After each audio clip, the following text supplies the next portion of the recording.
Utopia by St. Thomas More. Introduction. Sir Thomas More, son of Sir John More, a Justice of the King's Bench, was born in 1478 in Milk Street, in the City of London. After his earlier education at St. Anthony's School in Threadneedle Street, he was placed as a boy in the household of Cardinal John Morton, Archbishop of Canterbury and Lord Chancellor.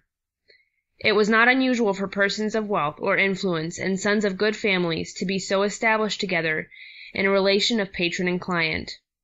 The youth wore his patron's livery and added to his state. The patron used afterwards his wealth or influence in helping his young client forward in the world. Cardinal Morton had been in earlier days that Bishop of Ely whom Richard III sent to the Tower, was busy afterwards in hostility to Richard, and was a chief adviser of Henry VII, who in 1486 made him Archbishop of Canterbury, and 9 months afterwards Lord Chancellor. Cardinal Morton, of talk at whose table there are recollections in Utopia, delighted in the quick wit of young Thomas More. He once said, "Whoever shall live to try it, shall see this child here waiting at table prove a notable and rare man." At the age of about 19, Thomas More was sent to Canterbury College, Oxford, by his patron, where he learned Greek of the first men who brought Greek studies from Italy to England, William Grocyn and Thomas Linacre. Linacre, a physician who afterwards took orders, was also the founder of the College of Physicians. In 1499, More left Oxford to study law in London, at Lincoln's Inn, and in the next year Archbishop Morton died. More's earnest character caused him while studying law to aim at the subduing of the flesh, by wearing a hair shirt, taking a log for a pillow, and whipping himself on Fridays. At the age of 21 he entered Parliament, and soon after he had been called to the bar he was made Under-Sheriff of London. In 1503 he opposed in the House of Commons Henry VII's proposal for a subsidy on account of the marriage portion of his daughter Margaret, and he opposed with so much energy that the House refused to grant it. One went and told the king that a beardless boy had disappointed all his expectations. During the last years, therefore, of Henry VII, More was under the displeasure of the king, and had thoughts of leaving the country. Henry VII died in April of 1509, when More's age was a little over 30. In the first years of the reign of Henry VIII, he rose to large practice in the law courts, where it is said he refused to plead in cases which he thought unjust, and took no fees from widows, orphans, or the poor. He would have preferred marrying the second daughter of John Colt of New Hall in Essex, but chose her elder sister, that he might not subject her to the discredit of being passed over. In 1513, Thomas More, still Under-Sheriff of London, is said to have written his History of the Life and Death of King Edward V, and of the usurpation of Richard III. The book, which seems to contain the knowledge and opinions of More's patron, Morton, was not printed until 1557, when its writer had been 22 years dead. It was then printed from an MS in More's handwriting. In the year 1515, Wolsey, Archbishop of York, was made cardinal by Leo X. Henry VIII made him Lord Chancellor, and from that year until 1523, the king and the cardinal ruled England with absolute authority, and called no parliament. In May of the year 1515, Thomas More, not knighted yet, was joined in a commission to the Low Countries, with Cuthbert Tunstall and others to confer with the ambassadors of Charles V, then only Archduke of Austria, upon renewal of alliance. On that embassy More, aged about 37, was absent from England for 6 months, and while at Antwerp he established friendship with Peter Giles, a scholarly and courteous young man, who was secretary to the municipality of Antwerp. Cuthbert Tunstall was a rising churchman, chancellor to the Archbishop of Canterbury, who in that year of 1515 was made Archdeacon of Chester, and in May of the next year, 1516, Master of the Rolls. In 1516 he was sent again to the Low Countries, and More then went with him to Brussels, where they were in close companionship with Erasmus. More's Utopia was written in Latin, and is in 2 parts, of which the second, describing the place, the Greek text means Nusquama, as he called it sometimes in his letters, or nowhere, was probably written towards the close of 1515, the first part, introductory, early in 1516. The book was first printed at Louvain late in 1516 under the editorship of Erasmus, Peter Giles, and other of More's friends in Flanders. It was then revised by More and printed by Frobenius at Basel in November of 1518. It was reprinted at Paris and Vienna, but was not printed in England during More's lifetime. Its first publication in this country was in the English translation, made in Edward VI's reign in 1551 by Ralph Robinson. It was translated with more literary skill by Gilbert Burnet in 1684, soon after he had conducted the defense of his friend Lord William Russell, attended his execution, vindicated his memory, and been spitefully deprived by James II of his lectureship at St. Clement's. Burnet was drawn to the translation of Utopia by the same sense of unreason in high places that caused More to write the book. Burnet's is the translation given in this volume. The name of the book has given an adjective to our language. We call an impracticable scheme utopian. Yet, under the veil of a playful fiction, the talk is intensely earnest, and abounds in practical suggestion. It is the work of a scholarly and witty Englishman, who attacks in his own way the chief political and social evils of his time. Beginning with fact, More tells how he was sent into Flanders with Cuthbert's Tunstall, whom the King's Majesty of late, to the great rejoicing of all men, did prefer to the office of Master of the Rolls. How the commissioners of Charles met them at Bruges, and presently returned to Brussels for instructions, and how More then went to Antwerp, where he found a pleasure in the society of Peter Giles which soothed his desire to see again his wife and children, from whom he had been 4 months away. Then fact slides into fiction with the finding of Raphael Hythlode, whose name, made of 2 Greek words, means knowing in trifles. A man who had been with Amerigo Vespucci in the 3 last of the voyages to the New World lately discovered, of which the account had been first printed in 1507, only 9 years before Utopia was written. Designedly fantastic in suggestion of details, Utopia is the work of a scholar who had read Plato's Republic, and had his fancy quickened after reading Plutarch's account of Spartan life under Lycurgus. Beneath the veil of an ideal communism into which there has been worked some witty extravagance, there lies a noble English argument. Sometimes More puts the case as of France when he means England. Sometimes there is ironical praise of the good faith of Christian kings, saving the book from censure as a political attack on the policy of Henry VIII. Erasmus wrote to a friend in 1517 that he should send for More's Utopia, if he had not read it, and wished to see the true source of all political evils.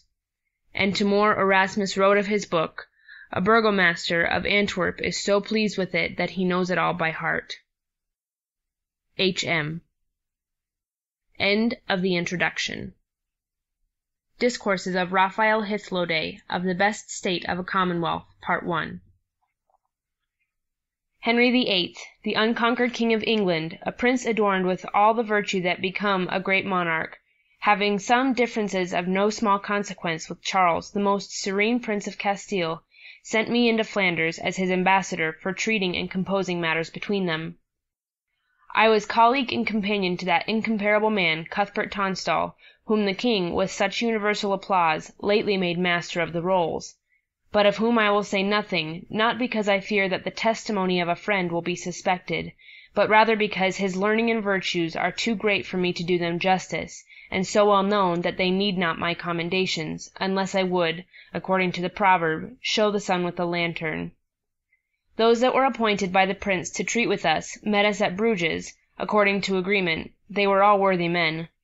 The Margrave of Bruges was their head, and the chief man among them, but he that was esteemed the wisest, and that spoke for the rest, was George Temsey, the provost of Castlesea. Both art and nature had concurred to make him eloquent. He was very learned in the law, and, as he had a great capacity, so, by a long practice in affairs, he was very dexterous at unravelling them. After we had several times met, without coming to an agreement, they went to Brussels for some days, to know the prince's pleasure, and since our business would admit it, I went to Antwerp. While I was there, among many that visited me, there was one that was more acceptable to me than any other, Peter Giles, born at Antwerp, who is a man of great honour, and of a good rank in his town, though less than he deserves,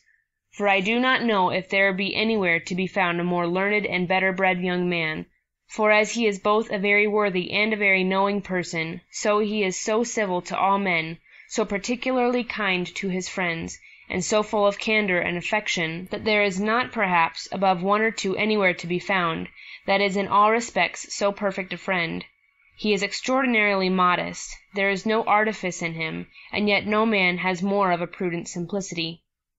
His conversation was so pleasant and so innocently cheerful, that his company in a great measure lessened any longings to go back to my country, and to my wife and children, which an absence of 4 months had quickened very much. One day, as I was returning home from Mass at St. Mary's, which is the chief church and the most frequented of any in Antwerp, I saw him by accident talking with a stranger, who seemed past the flower of his age. His face was tanned, he had a long beard, and his cloak was hanging carelessly about him, so that by his looks and habit I concluded he was a seaman. As soon as Peter saw me, he came and saluted me, and as I was returning his civility, he took me aside, and pointing to him with whom he had been discoursing, he said, "Do you see that man? I was just thinking to bring him to you."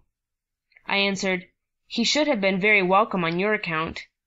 "And on his own too," replied he, "if you knew the man, for there is none alive that can give so copious an account of unknown nations and countries as he can do, which I know you very much desire." "Then," said I did not guess amiss, for at first sight I took him for a seaman. "But you are much mistaken," said he, "for he has not sailed as a seaman, but as a traveller, or rather a philosopher.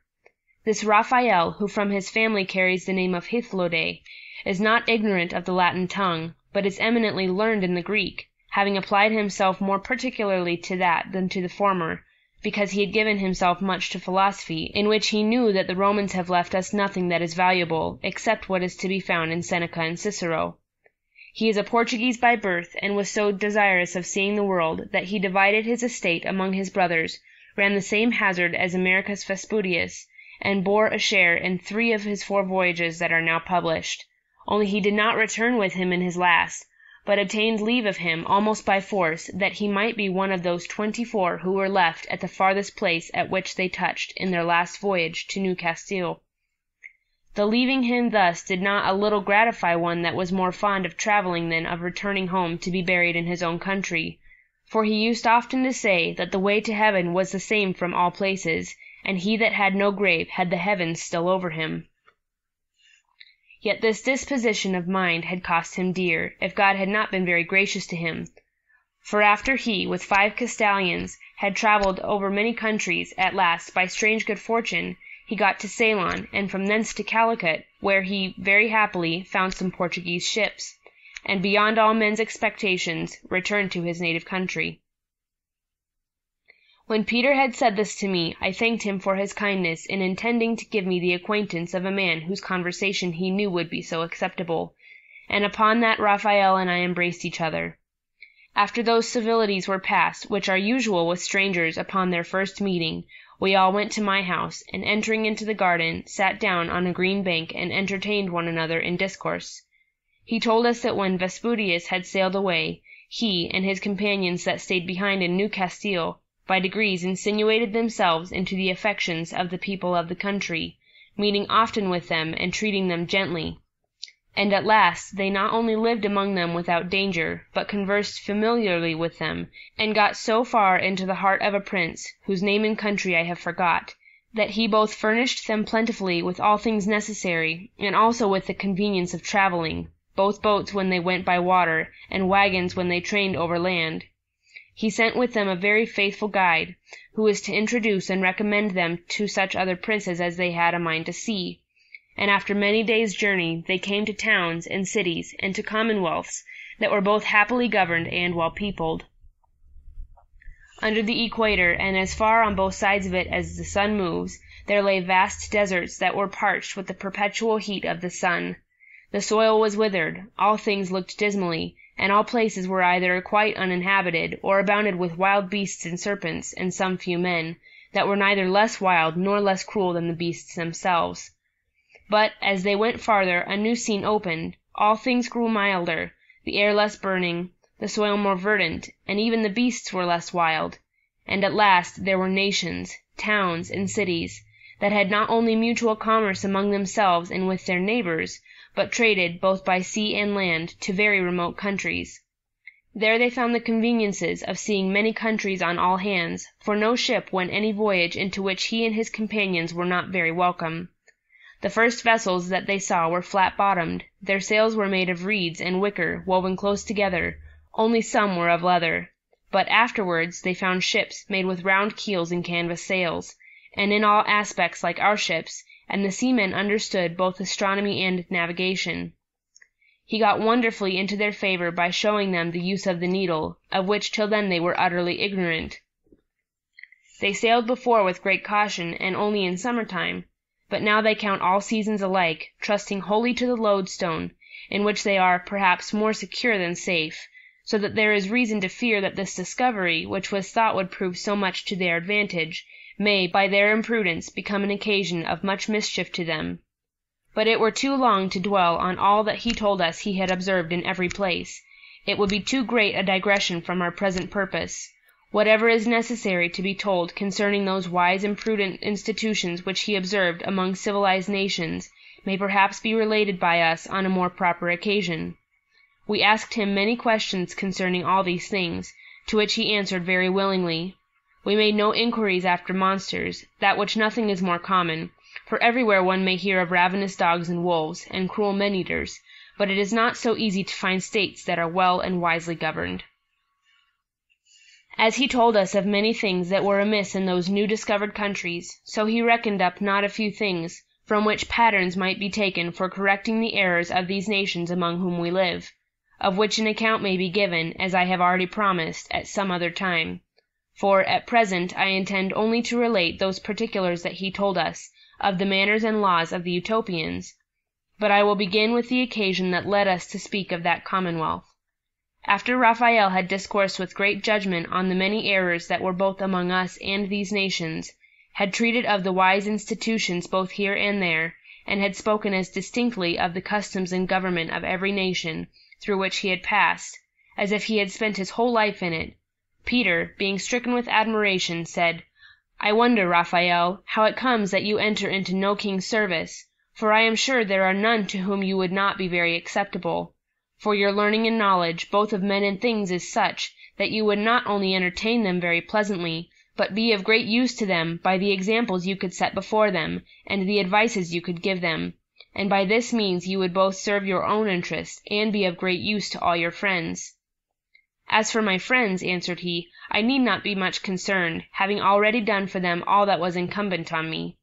For when I was not only in good health, but fresh and young, I distributed that among my kindred and friends which other people do not part with till they are old and sick, when they then unwillingly give that which they can enjoy no longer themselves. I think my friends ought to rest contented with this, and not to expect that for their sakes I should enslave myself to any king whatsoever." "Soft and fair," said Peter, "I do not mean that you should be a slave to any king, but only that you should assist them and be useful to them." "The change of the word," said he, "does not alter the matter." "But term it as you will," replied Peter, "I do not see any other way in which you can be so useful, both in private to your friends and to the public, and by which you can make your own condition happier." "Happier?" answered Raphael. "Is that to be compassed in a way so abhorrent to my genius? Now I live as I will, to which I believe few courtiers can pretend, and there are so many that court the favor of great men, that there will be no great loss if they are not troubled either with me or with others of my temper." "Upon this," said I perceive, Raphael, that you neither desire wealth nor greatness, and indeed I value and admire such a man much more than I do any of the great men in the world.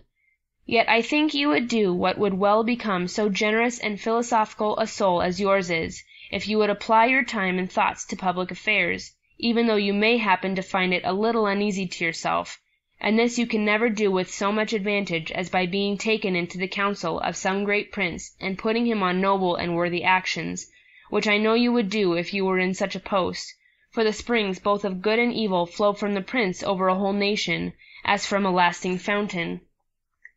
So much learning as you have, even without practice in affairs, or so great a practice as you have had, without any other learning, would render you a very fit counselor to any king whatsoever."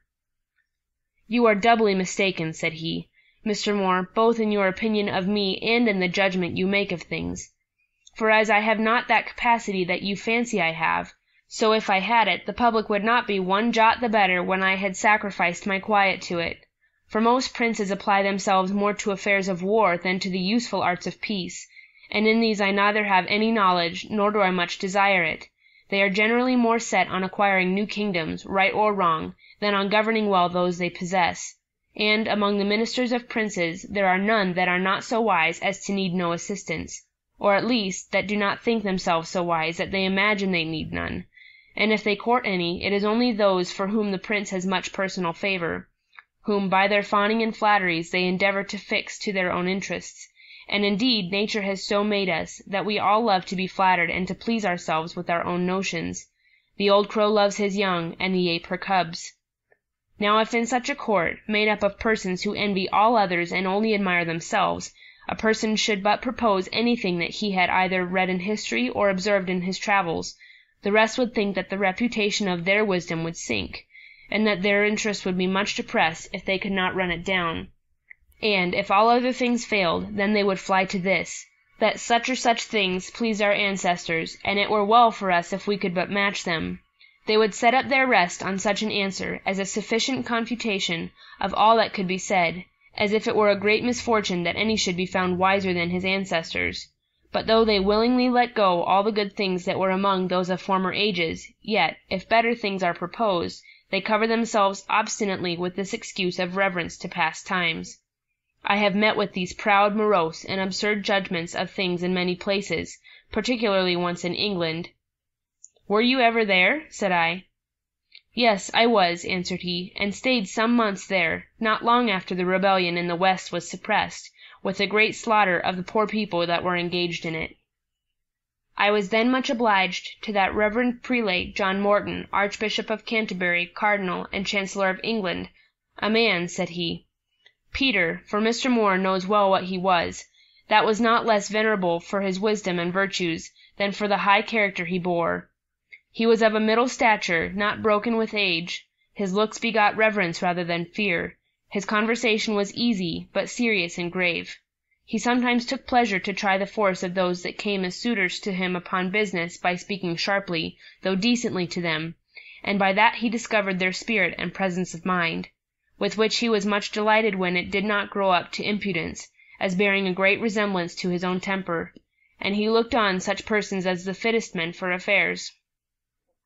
He spoke both gracefully and weightily. He was eminently skilled in the law, had a vast understanding and a prodigious memory, and those excellent talents with which nature had furnished him were improved by study and experience.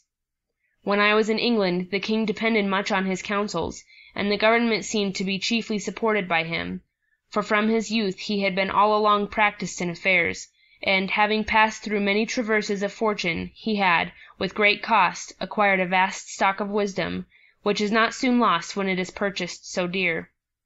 One day, when I was dining with him, there happened to be at table one of the English lawyers, who took occasion to run out in a high commendation of the severe execution of justice upon thieves, who, as he said, were then hanged so fast that there were sometimes 20 on one gibbet. And upon that, he said, he could not wonder enough how it came to pass that, since so few escaped, there were yet so many thieves left, who were still robbing in all places.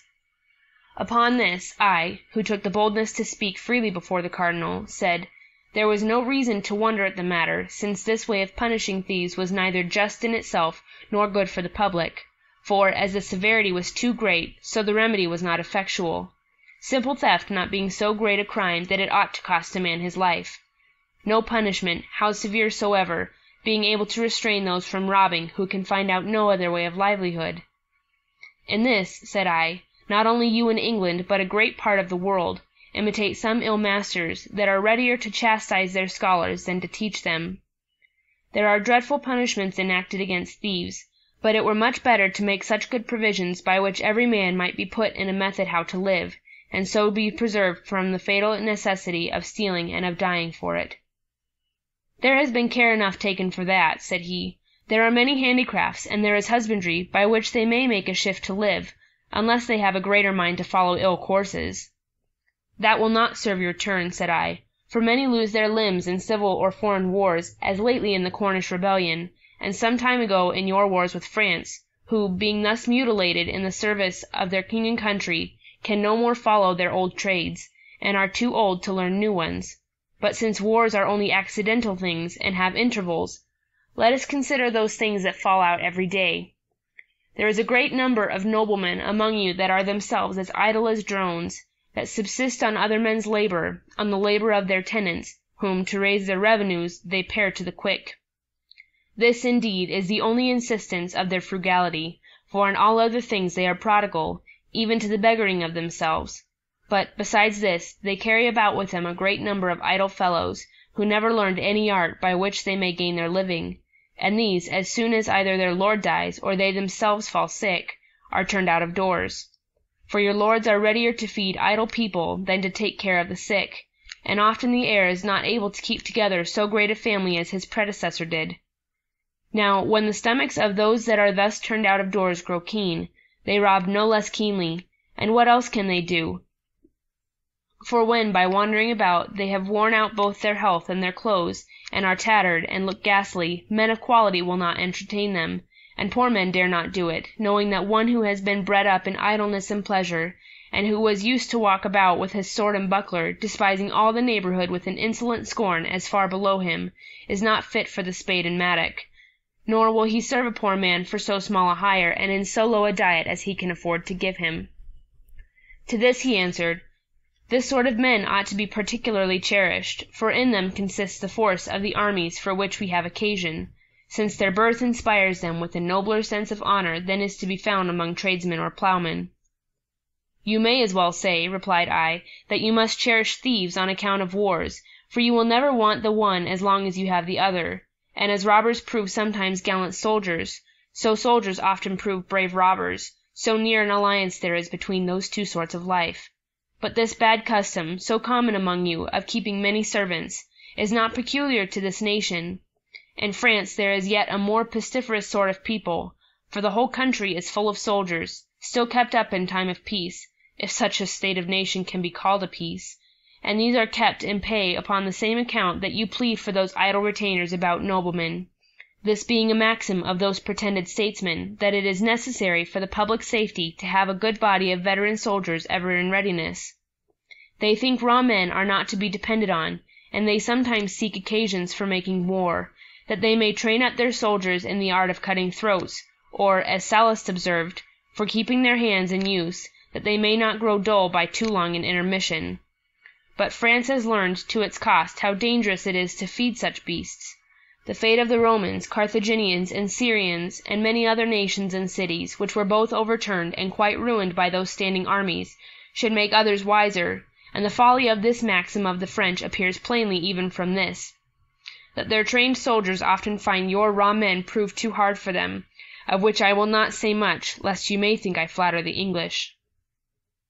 Every day's experience shows that the mechanics in the towns or the clowns in the country are not afraid of fighting with those idle gentlemen, if they are not disabled by some misfortune in their body or dispirited by extreme want, so that you need not fear that those well-shaped and strong men, for it is only such that noblemen love to keep about them till they spoil them,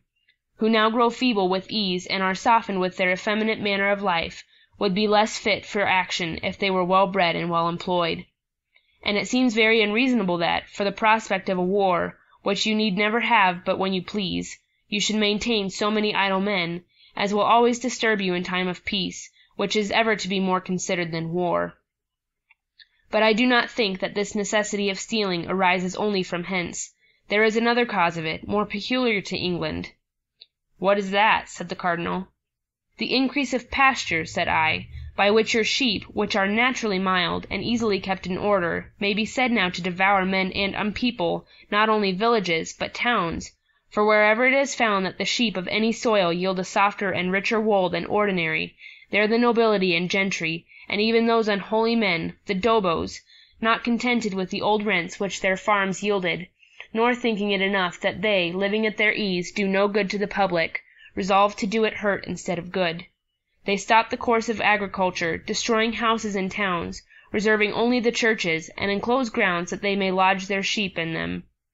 As if forests and parks had swallowed up too little of the land, those worthy countrymen turn the best inhabited places into solitudes. For when an insatiable wretch, who is a plague to his country, resolves to enclose many thousand acres of ground, the owners, as well as tenants, are turned out of their possessions by trick or by main force, or, being wearied out by ill usage, they are forced to sell them, by which means those miserable people, both men and women, married and unmarried, old and young, with their poor but numerous families, since country business requires many hands, are all forced to change their seats, not knowing whither to go, and they must sell, almost for nothing, their household stuff, which could not bring them much money, even though they might stay for a buyer. When that little money is at an end, for it will soon be spent, what is left for them to do but either to steal, and so to be hanged, God knows how justly, or to go about and beg, and if they do this, then they are put in prison as idle vagabonds, while they would willingly work, but can find none that will hire them, for there is no more occasion for country labor, to which they have been bred, when there is no arable ground left. One shepherd can look after a flock, which will stock an extent of ground that would require many hands if it were to be plowed and reaped. This likewise in many places raises the price of corn. The price of wool is also so risen that the poor people, who were wont to make cloth, are no more able to buy it, and this likewise makes many of them idle. For since the increase of pasture, God has punished the avarice of the owners by a rot among the sheep, which has destroyed vast numbers of them. To us it might have seemed more than just had it fell on the owners themselves. But suppose the sheep should increase ever so much, their price is not likely to fall, since, though they cannot be called a monopoly, because they are not engrossed by one person, yet they are in so few hands, and these are so rich, that, as they are not pressed to sell them sooner than they have a mind to it, so they never do it till they have raised the price as high as possible. And on the same account it is that the other kinds of cattle are so dear, because many villages being pulled down, and all country labor being neglected, there are none who make it their business to breed them. The rich do not breed cattle as they do sheep, but buy them lean and at low prices, and after they have fattened them on their grounds, sell them again at high rates. And I do not think that all the inconveniences this will produce are yet observed, for, as they sell the cattle dear, so, if they are consumed faster than the breeding countries from which they are brought can afford them, then the stock must decrease, and this must needs end in great scarcity. And by these means, this your island, which seemed as to this particular the happiest in the world, will suffer much by the cursed avarice of a few persons. Besides this, the rising of corn makes all people lessen their families as much as they can, and what can those who are dismissed by them do but either beg or rob? And to this last a man of a great mind is much sooner drawn than to the former. Luxury likewise breaks in apace upon you to set forward your poverty and misery. There is an excessive vanity in apparel, and great cost in diet, and that not only in noblemen's families, but even among tradesmen, among the farmers themselves, and among all ranks of persons. You have also many infamous houses, and besides those that are known, the taverns and alehouses are no better. Add to these dice, cards, tables, football, tennis, and quoits, in which money runs fast away, and those that are initiated into them must, in the conclusion, betake themselves to robbing for a supply. Banish these plagues, and give orders that those who have dispeopled so much soil may either rebuild the villages they have pulled down, or let out their grounds to such as will do it. Restrain those engrossings of the rich, that are as bad almost as monopolies. Leave fewer occasions to idleness. Let agriculture be set up again, and the manufacture of the wool be regulated, that so there may be work found for those companies of idle people whom want forces to be thieves, or who now, being idle vagabonds or useless servants, will certainly grow thieves at last. If you do not find a remedy to these evils, it is a vain thing to boast of your severity in punishing theft, which, though it may have the appearance of justice, yet in itself is neither just nor convenient. For if you suffer your people to be ill-educated, and their manners to be corrupted from their infancy, and then punish them for those crimes to which their first education disposed them, what else is to be concluded from this, but that you first make thieves and then punish them? End of Discourses of Raphael Hythlode of the Best State of a Commonwealth, Part 1. Discourses of Raphael Hythlode of the Best State of a Commonwealth, Part 2. While I was talking thus, the counsellor who was present had prepared an answer, and had resolved to resume all I had said, according to the formality of a debate, in which things are generally repeated more faithfully than they are answered, as if the chief trial to be made were of men's memories. "You have talked prettily for a stranger," he said, "having heard of many things among us which you have not been able to consider well. But I will make the whole matter plain to you, and will first repeat in order all that you have said. Then I will show how much your ignorance of our affairs has misled you, and will, in the last place, answer all your arguments. And, that I may begin where I promised, there were 4 things—" "Hold your peace," said the cardinal. "This will take up too much time. Therefore we will, at present, ease you of the trouble of answering, and reserve it to our next meeting, which shall be tomorrow, if Raphael's affairs and yours can admit of it. But, Raphael," said he to me, "I would gladly know upon what reason it is that you think theft ought not to be punished by death. Would you give way to it? Or do you propose any other punishment that will be more useful to the public? For, since death does not restrain theft, if men thought their lives would be safe, what fear or force could restrain ill men? On the contrary, they would look on the mitigation of the punishment as an invitation to commit more crimes."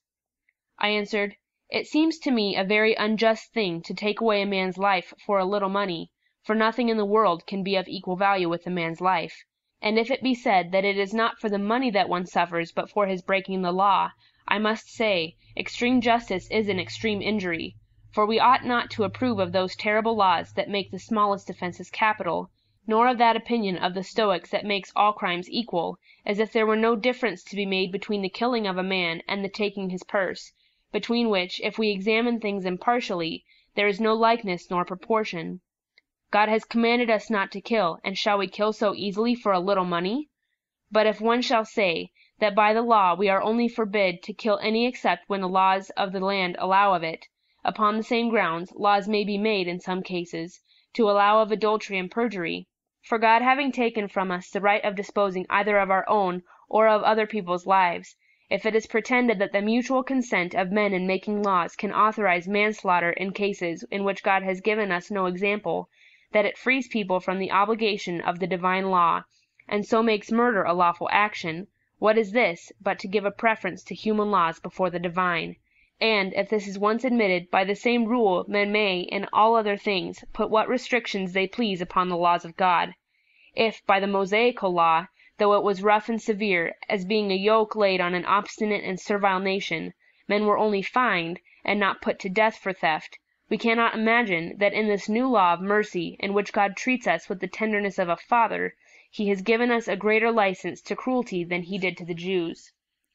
Upon these reasons it is that I think putting thieves to death is not lawful, and it is plain and obvious that it is absurd and of ill consequence to the commonwealth that a thief and a murderer should be equally punished. For if a robber sees that his danger is the same if he is convicted of theft as if he were guilty of murder, this will naturally incite him to kill the person whom otherwise he would only have robbed, since, if the punishment is the same, there is more security and less danger of discovery, when he that can best make it is put out of the way, so that terrifying thieves too much provokes them to cruelty.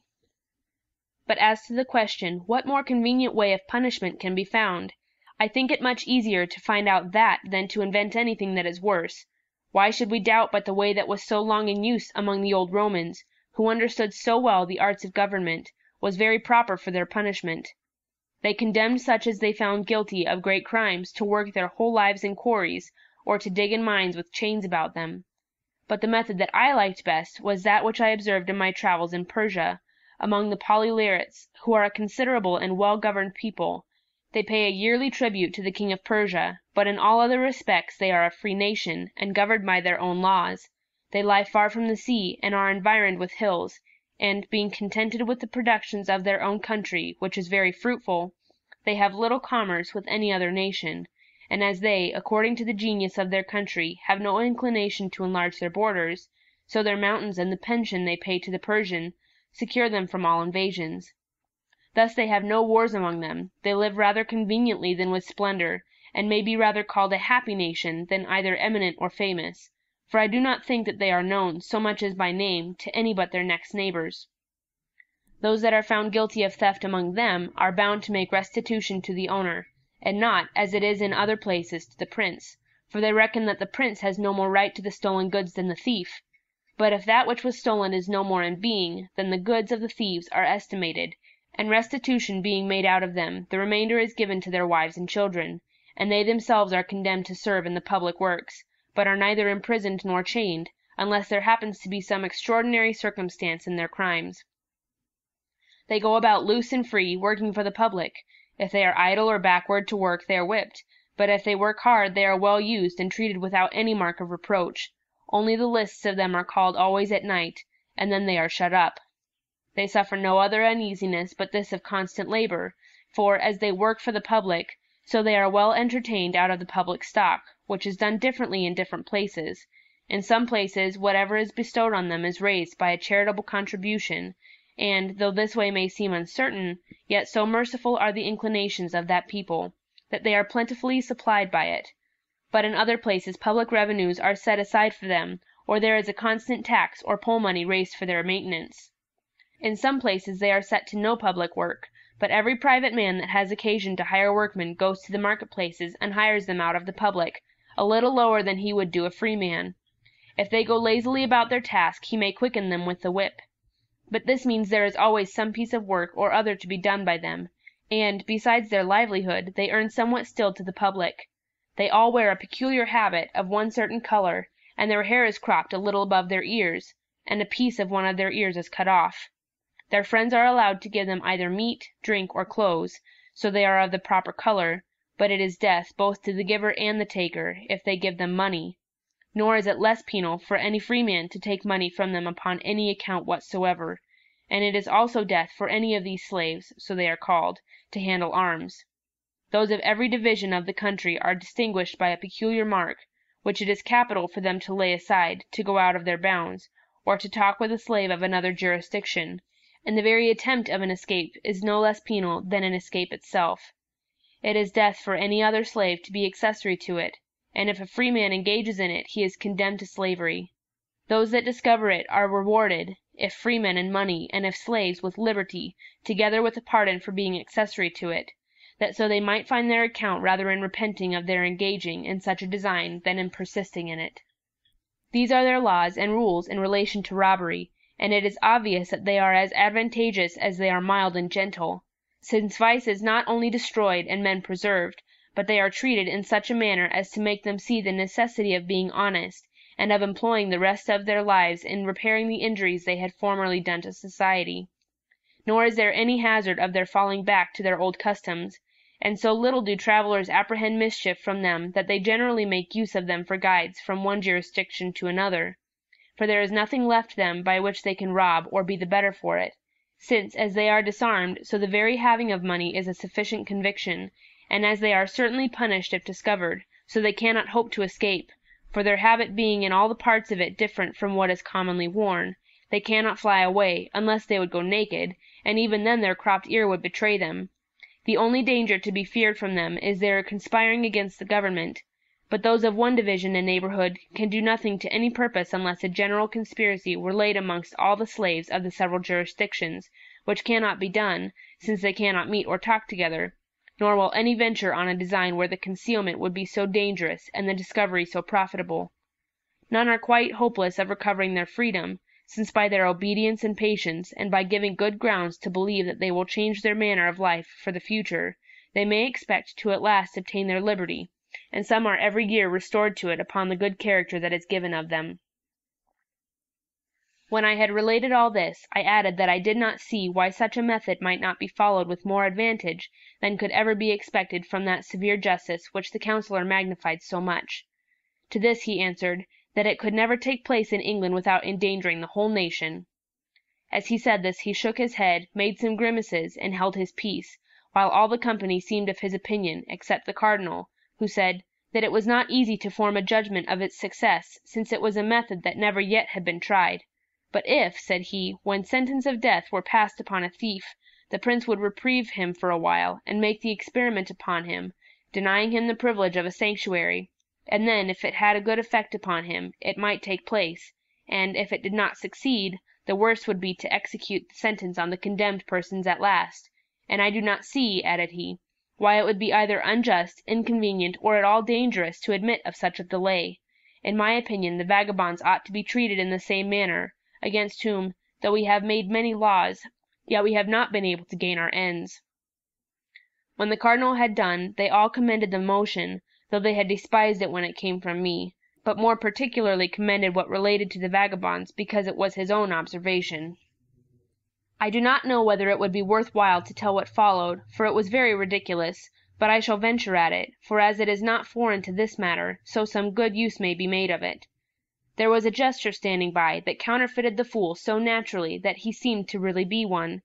The jests which he offered were so cold and dull that we laughed more at him than at them, yet sometimes he said, as it were by chance, things that were not unpleasant, so as to justify the old proverb, that he who throws the dice often will sometimes have a lucky hit. When one of the company had said that I had taken care of the thieves, and the cardinal had taken care of the vagabonds, so that there remained nothing but that some public provision might be made for the poor whom sickness or old age had disabled from labor. "Leave that to me," said the fool, "and I shall take care of them, for there is no sort of people whose sight I abhor more, having been so often vexed with them and their sad complaints, but as dolefully soever as they have told their tale, they could never prevail so far as to draw 1 penny from me, for either I had no mind to give them anything, or, when I had a mind to do it, I had nothing to give them. And they now know me so well that they will not lose their labor, but let me pass without giving me any trouble, because they hope for nothing, no more, in faith, than if I were a priest. But I would have a law made for sending all these beggars to monasteries, the men to the Benedictines, to be made lay brothers, and the women to be nuns." The cardinal smiled and approved of it in jest, but the rest liked it in earnest. There was a divine present, who, though he was a grave, morose man, yet he was so pleased with this reflection that was made on the priests and the monks that he began to play with the fool, and said to him, "This will not deliver you from all beggars, except you take care of us friars." "That is done already," answered the fool, "for the cardinal has provided for you, by what he proposed for restraining vagabonds and setting them to work, for I know no vagabonds like you." This was well entertained by the whole company, who, looking at the cardinal, perceived that he was not ill pleased at it. Only the friar himself was vexed, as may be easily imagined, and fell into such a passion that he could not forbear railing at the fool, and calling him knave, slanderer, backbiter, and son of perdition, and then cited some dreadful threatenings out of the Scriptures against him. Now the jester thought he was in his element, and laid about him freely. "Good friar," he said, "be not angry, for it is written, 'In patience possess your soul.'" The friar answered, for I shall give you his own words, "I am not angry, you hangman, at least I do not sin in it, for the psalmist says, 'Be ye angry, and sin not.'" Upon this the cardinal admonished him gently, and wished him to govern his passions. "No, my lord," he said, "I speak not but from a good zeal, which I ought to have, for holy men have had a good zeal, as it is said, 'The zeal of thy house hath eaten me up.' And we sing in our church that those who mocked Elisha as he went up to the house of God felt the effects of his zeal, which that mocker, that rogue, that scoundrel will perhaps feel." "You do this, perhaps, with a good intention," said the cardinal, "but, in my opinion, it were wiser in you, and perhaps better for you, not to engage in so ridiculous a contest with a fool." "No, my lord," answered he, "that were not wisely done, for Solomon, the wisest of men, said, 'Answer a fool according to his folly,' which I now do, and show him the ditch into which he will fall, if he is not aware of it. For if the many mockers of Elisha, who was but one bald man, felt the effect of his zeal, what will become of the mocker of so many friars, among whom there are so many bald men? We have, likewise, a bull, by which all that jeer us are excommunicated." When the cardinal saw that there was no end of this matter, he made a signal to the fool to withdraw, turned the discourse another way, and soon after rose from the table, and, dismissing us, went to hear causes. Thus, Mr. Moore, I have run out into a tedious story, of the length of which I had been ashamed, if, as you earnestly begged it of me, I had not observed you to hearken to it as if you had no mind to lose any part of it. I might have contracted it, but I resolved to give it to you at large, that you might observe how those that despised what I had proposed no sooner perceived that the cardinal did not dislike it, but presently approved of it, fawned so on him and flattered him to such a degree, that they in good earnest applauded those things that he only liked in jest, and from hence you may gather how little courtiers would value either me or my counsels. To this I answered, you have done me a great kindness in this relation, for as everything has been related by you both wisely and pleasantly, so you have made me imagine that I was in my own country and grown young again, by recalling that good cardinal to my thoughts, in whose family I was bred from my childhood, and though you are, upon other accounts, very dear to me, yet you are the dearer because you honor his memory so much. But, after all this, I cannot change my opinion, for I still think that if you could overcome that aversion which you have to the courts of princes, you might, by the advice which it is in your power to give, do a great deal of good to mankind, and this is the chief design that every good man ought to propose to himself in living. For your friend Plato thinks that nations will be happy when either philosophers become kings or kings become philosophers. It is no wonder if we are so far from that happiness, while philosophers will not think it their duty to assist kings with their counsels.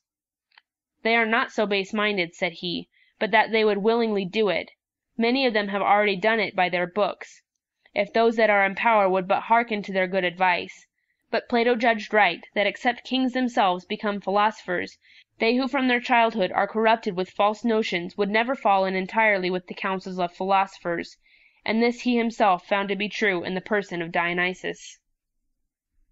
Do you not think that if I were about any king, proposing good laws to him, and endeavoring to root out all the cursed seeds of evil that I found in him, I should either be turned out of his court, or at least be laughed at for my pains? For instance, what could I signify if I were about the King of France, and were called into his cabinet council, where several wise men in his hearing were proposing many expedients, as by what arts and practices Milan may be kept, and Naples, that has so often slipped out of their hands, recovered, how the Venetians, and after them the rest of Italy, may be subdued, and then how Flanders, Brabant, and all Burgundy, and some other kingdoms which he has swallowed already in his designs, may be added to his empire. One proposes a league with the Venetians, to be kept as long as he finds his account in it, and that he ought to communicate counsels with them, and give them some share of the spoil till his success makes him need or fear them less, and then it will be easily taken out of their hands.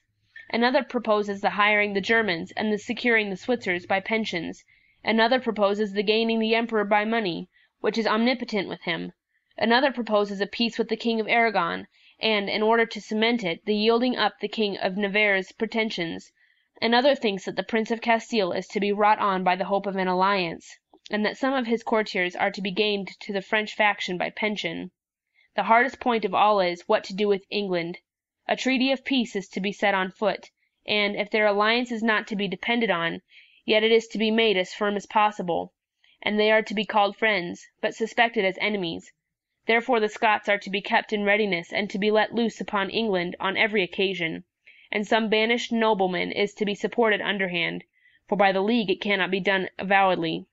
who has a pretension to the crown, by which means that suspected prince may be kept in awe. Now when things are in so great a fermentation, and so many gallant men are joining councils, how to carry on the war, if so mean a man as I should stand up and wish them to change all their counsels, to let Italy alone and stay at home, since the kingdom of France was indeed greater than could be well governed by one man, that therefore he ought not to think of adding others to it, and if, after this, I should propose to them the resolutions of the Icorians, a people that lie on the southeast of Utopia, who long ago engaged in war in order to add to the dominions of their prince another kingdom, to which he had some pretensions by an ancient alliance. This they conquered, but found that the trouble of keeping it was equal to that by which it was gained, that the conquered people were always either in rebellion or exposed to foreign invasions, while they were obliged to be incessantly at war, either for or against them, and consequently could never disband their army, that in the meantime they were oppressed with taxes. Their money went out of the kingdom, their blood was spilt for the glory of their king without procuring the least advantage to the people, who received not the smallest benefit from it even in time of peace, and that, their manners being corrupted by a long war, robbery and murders everywhere abounded, and their laws fell into contempt, while their king, distracted with the care of two kingdoms, was the less able to apply his mind to the interest of either. When they saw this, and that there would be no end to these evils, they by joint councils made an humble address to their king, desiring him to choose which of the two kingdoms he had the greatest mind to keep, since he could not hold both, for they were too great a people to be governed by a divided king, since no man would willingly have a groom that should be in common between him and another. Upon which the good prince was forced to quit his new kingdom to one of his friends, who was not long after dethroned, and to be contented with his old one. To this I would add that after all those warlike attempts, the vast confusions, and the consumption both of treasure and of people that must follow them, perhaps upon some misfortune they might be forced to throw up all at last, Therefore it seemed much more eligible that the king should improve his ancient kingdom all he could, and make it flourish as much as possible, that he should love his people, and be beloved of them, that he should live among them, govern them gently, and let other kingdoms alone, since that which had fallen to his share was big enough, if not too big for him.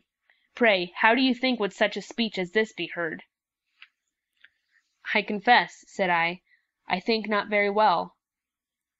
But what, said he, if I should sort with another kind of ministers, whose chief contrivances and consultations were by what art the prince's treasures might be increased, where one proposes raising the value of specie when the king's debts are large, and lowering it when his revenues were to come in, that so he might both pay much with a little, and in a little receive a great deal. Another proposes a pretense of a war, that money might be raised in order to carry it on, and that such a peace be concluded as soon as that was done, and this with such appearances of religion as might work on the people, and make them impute it to the piety of their prince, and to his tenderness for the lives of his subjects.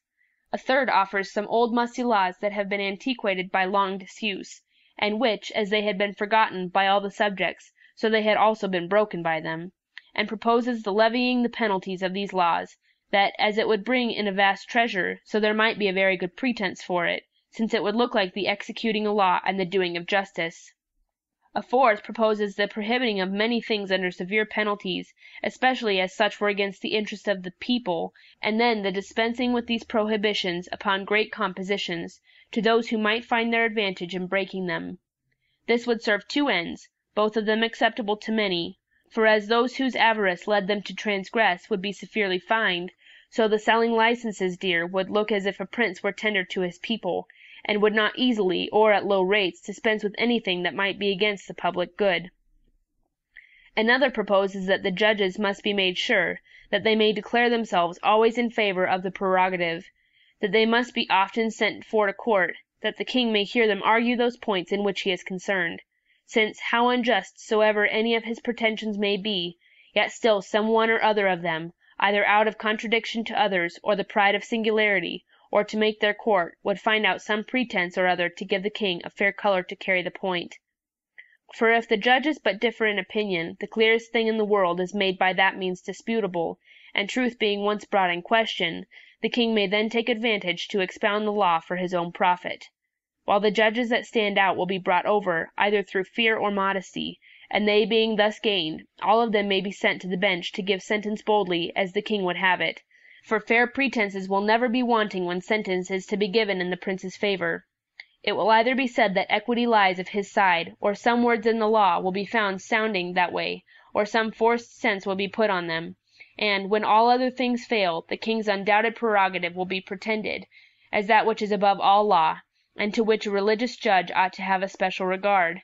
Thus all consent to that maxim of Crassus, that a prince cannot have treasure enough, since he must maintain his armies out of it, that a king, even though he would, can do nothing unjustly, that all property is in him, not excepting the very persons of his subjects, and that no man has any other property but that which the king, out of his goodness, thinks fit to leave him, and they think it is the prince's interest that there be as little of this left as may be, as if it were his advantage that his people should have neither riches nor liberty, since these things make them less easy and willing to submit to a cruel and unjust government.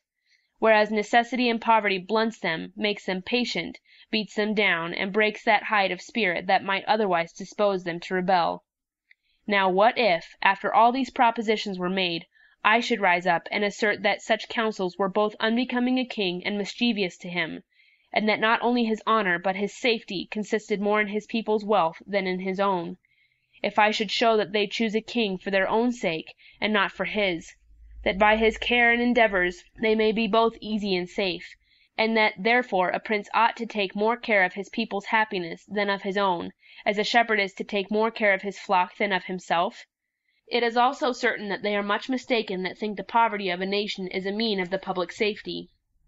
Who quarrel more than beggars? Who does more earnestly long for a change than he that is uneasy in his present circumstances? And who run to create confusions with so desperate a boldness as those who, having nothing to lose, hope to gain by them? If a king should fall under such contempt or envy that he could not keep his subjects in their duty but by oppression and ill usage, and by rendering them poor and miserable, It were certainly better for him to quit his kingdom than to retain it by such methods as make him, while he keeps the name of authority, lose the majesty due to it. Nor is it so becoming the dignity of a king to reign over beggars as over rich and happy subjects. And therefore Fabricius, a man of a noble and exalted temper, said he would rather govern rich men than be rich himself, since for one man to abound in wealth and pleasure when all about him are mourning and groaning is to be a gaoler and not a king.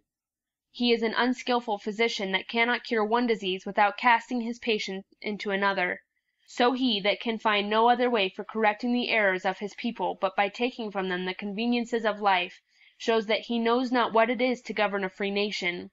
He himself ought rather to shake off his sloth, or to lay down his pride, for the contempt or hatred that his people have for him takes its rise from the vices in himself. Let him live upon what belongs to him without wronging others, and accommodate his expenses to his revenue. Let him punish crimes, and by his wise conduct let him endeavor to prevent them, rather than be severe when he has suffered them to be too common. Let him not rashly revive laws that are abrogated by disuse, especially if they have been long forgotten and never wanted, and let him never take any penalty for the breach of them to which a judge would not give way in a private man, but would look on him as a crafty and unjust person for pretending to it.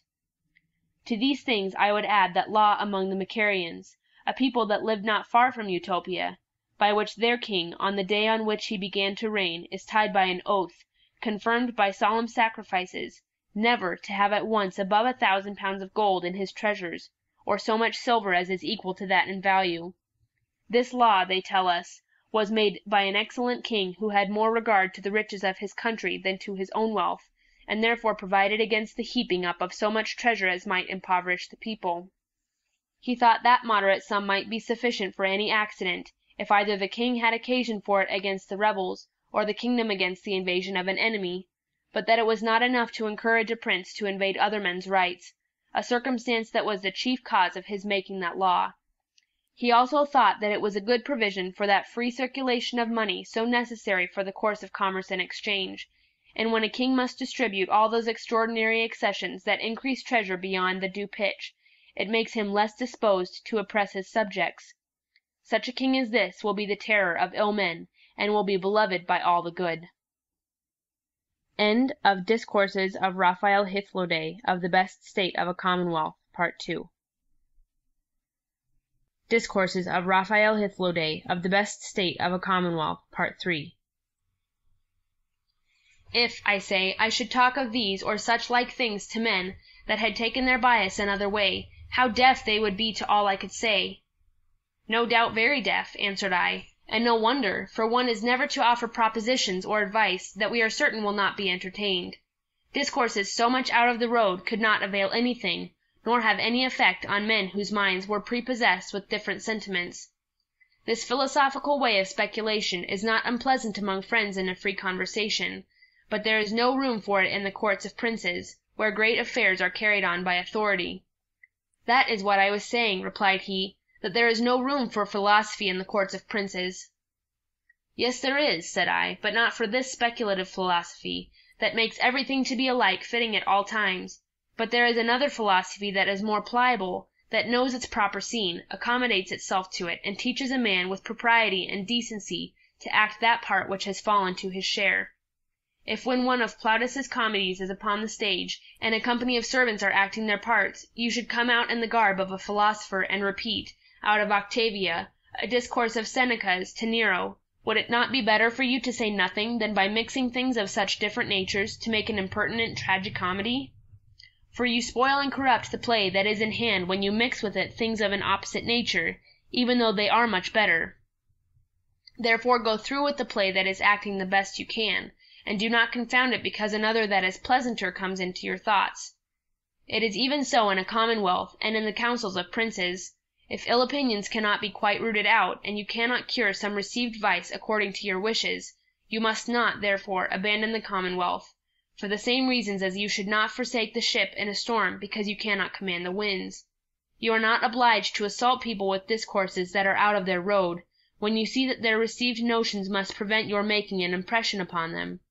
You ought rather to cast about and to manage things with all the dexterity in your power, so that if you are not able to make them go well, they may be as little ill as possible. For, except all men were good, everything cannot be right, and that is a blessing that I do not at present hope to see. According to your argument, answered he, all that I could be able to do would be to preserve myself from being mad, while I endeavored to cure the madness of others. For, if I speak with, I must repeat what I have said to you, and as for lying, whether a philosopher can do it or not I cannot tell. I am sure I cannot do it. But though these discourses may be uneasy and ungrateful to them, I do not see why they should seem foolish or extravagant. Indeed, if I should either propose such things as Plato has contrived in his Commonwealth, or as the Utopians practice in theirs, though they might seem better, as certainly they are, yet they are so different from our establishment, which is founded on property, there being no such thing among them, that I could not expect that it would have any effect on them. But such discourses as mine, which only call past evils to mind and give warning of what may follow, leave nothing in them that is so absurd that they may not be used at any time. For they can only be unpleasant to those who are resolved to run headlong the contrary way, and if we must let alone everything as absurd or extravagant, which by reason of the wicked lives of many may seem uncouth, we must, even among Christians, give over pressing the greatest part of those things that Christ hath taught us, though he has commanded us not to conceal them, but to proclaim on the housetops that which he taught in secret. The greatest parts of his concepts are more opposite to the lives of the men of this age than any part of my discourse has been, but the preachers seem to have learned that craft to which you advise me,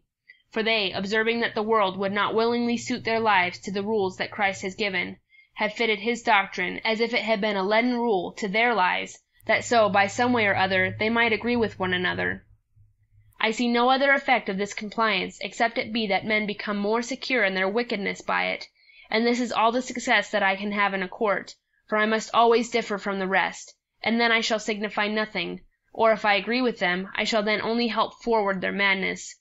I do not comprehend what you mean by your casting about, or by the bending and handling things so dexterously that, if they go not well, they may go as little ill as may be. For in courts they will not bear with a man's holding his peace, or conniving at what others do. A man must barefacedly approve of the worst counsels, and consent to the blackest designs, so that he would pass for a spy, or possibly for a traitor, that did not but coldly approve of such wicked practices, and therefore when a man is engaged in such a society, he will be so far from being able to mend matters by his casting about, as you call it, that he will find no occasions of doing any good. The ill company will sooner corrupt him than be the better for him, or if notwithstanding all their ill company, he still remains steady and innocent, yet their follies and knavery will be imputed to him, and, by mixing counsels with them, he must bear his share of all the blame that belongs wholly to others. It was no ill simile by which Plato set forth the unreasonableness of a philosopher's meddling with government. If a man, says he, were to see a great company run out every day into the rain and take delight in being wet, if he knew that it would be to no purpose for him to go and persuade them to return to their houses in order to avoid the storm, and that all that could be expected by his going to speak to them would be that he himself should be as wet as they, it would be best for him to keep within doors, and, since he had not influence enough to correct other people's folly, to take care to preserve himself.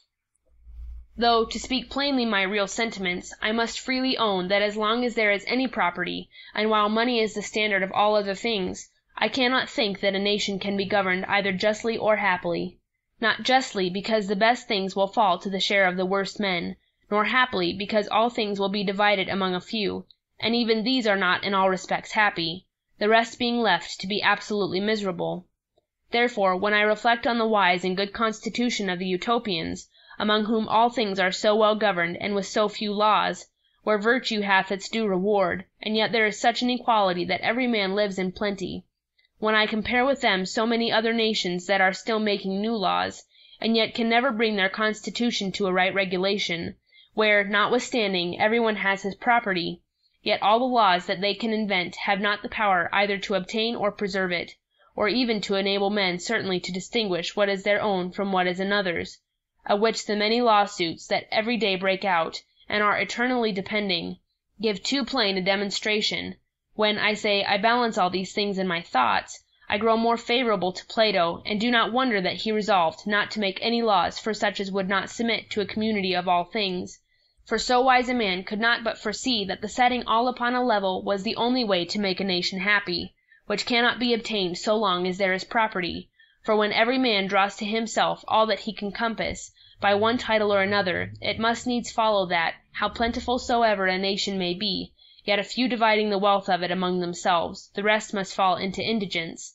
so that there will be two sorts of people among them, who deserve that their fortunes should be interchanged, the former useless, but wicked and ravenous, and the latter, who by their constant industry serve the public more than themselves, sincere and modest men, from whence I am persuaded that till property is taken away there can be no equitable or just distribution of things, nor can the world be happily governed. For as long as that is maintained, the greatest and the far best part of mankind will be still oppressed with a load of cares and anxieties.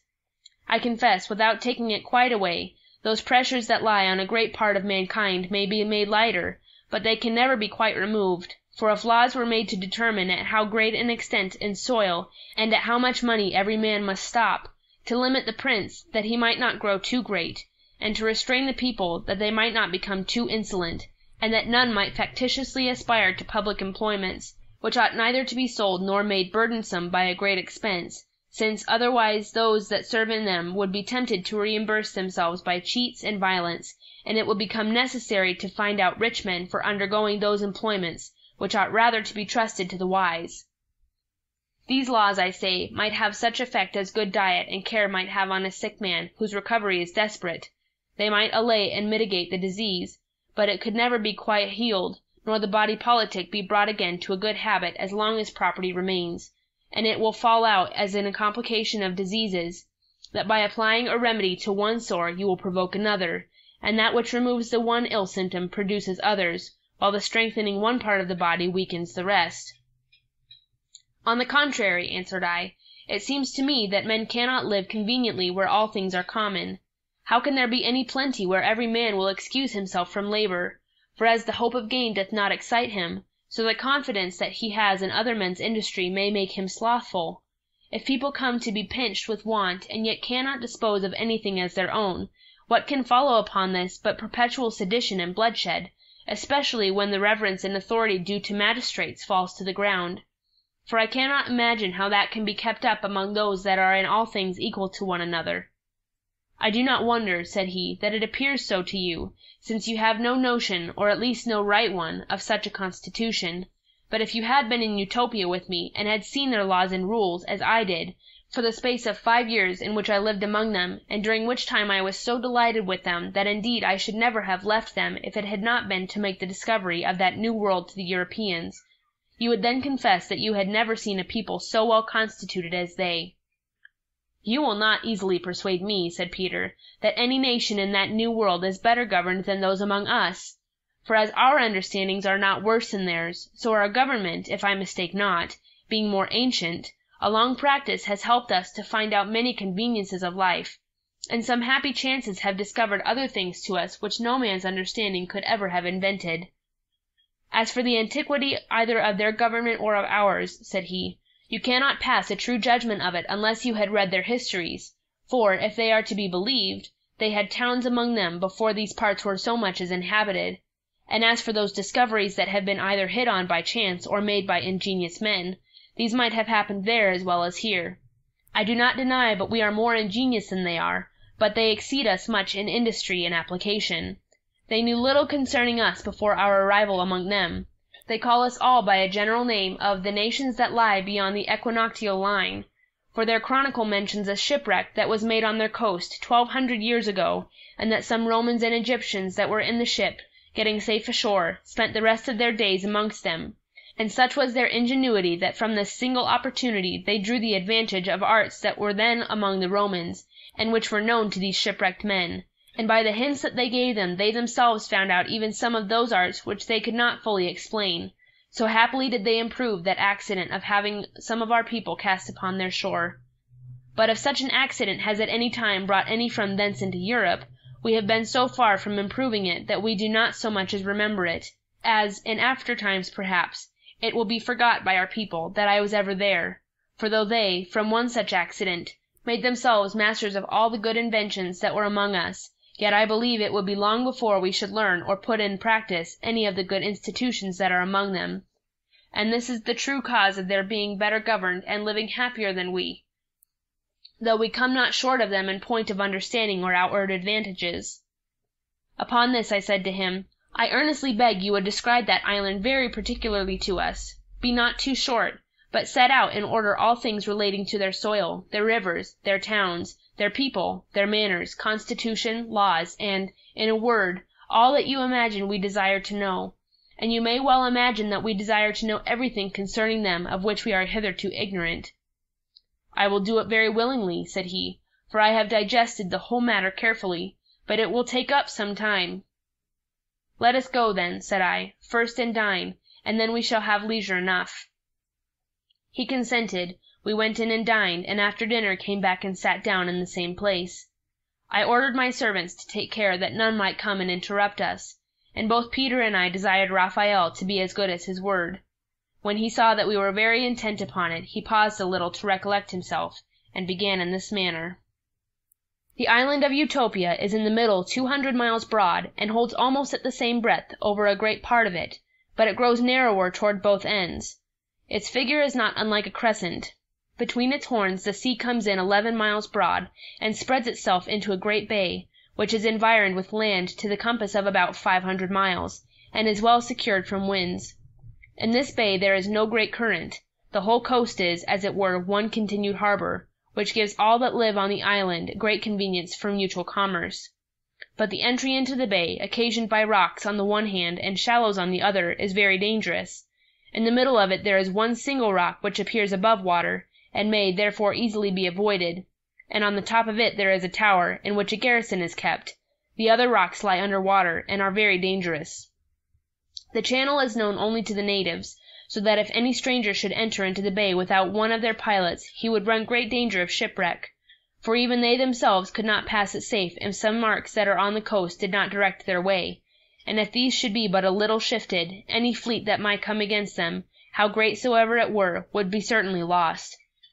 On the other side of the island there are likewise many harbors, and the coast is so fortified, both by nature and art, that a small number of men can hinder the descent of a great army.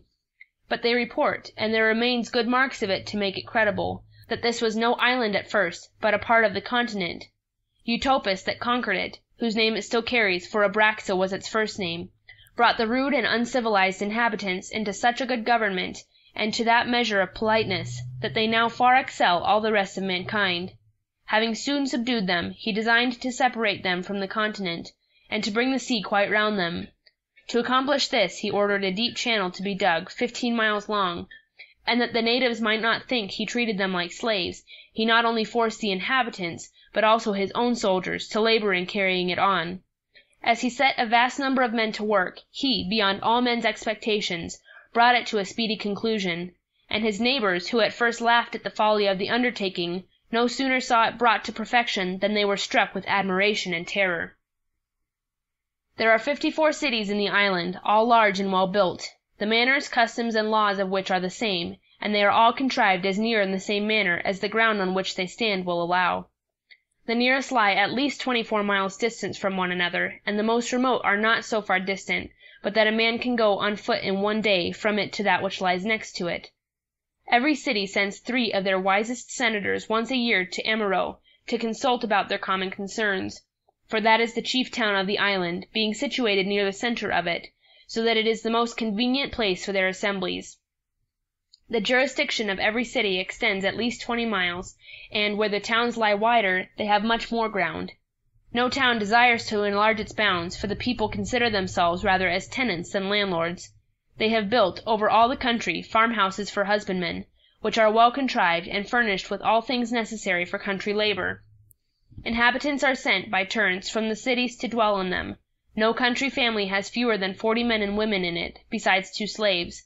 There is a master and a mistress set over every family, and over 30 families there is a magistrate.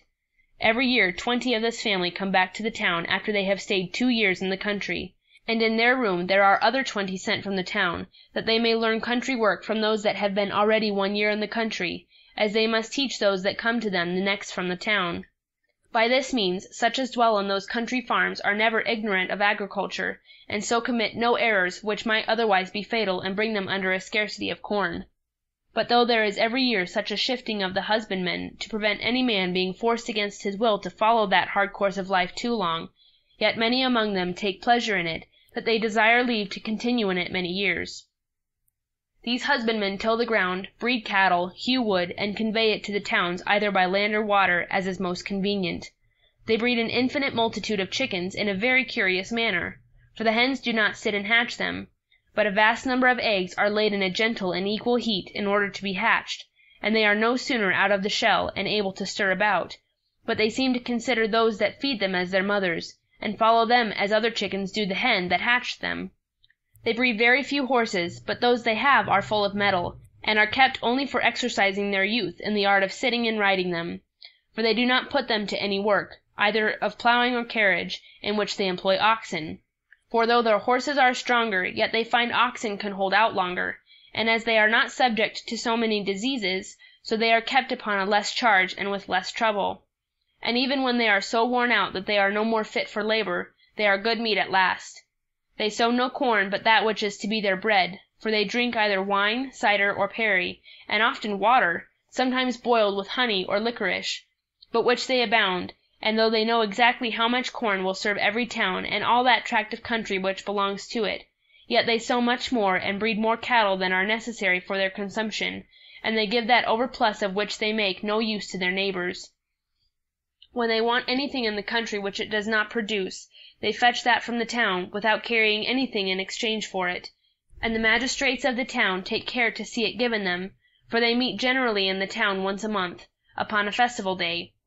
When the time of harvest comes, the magistrates in the country send to those in the towns, and let them know how many hands they will need for reaping the harvest, and the number they call for being sent to them, they commonly dispatch it all in one day.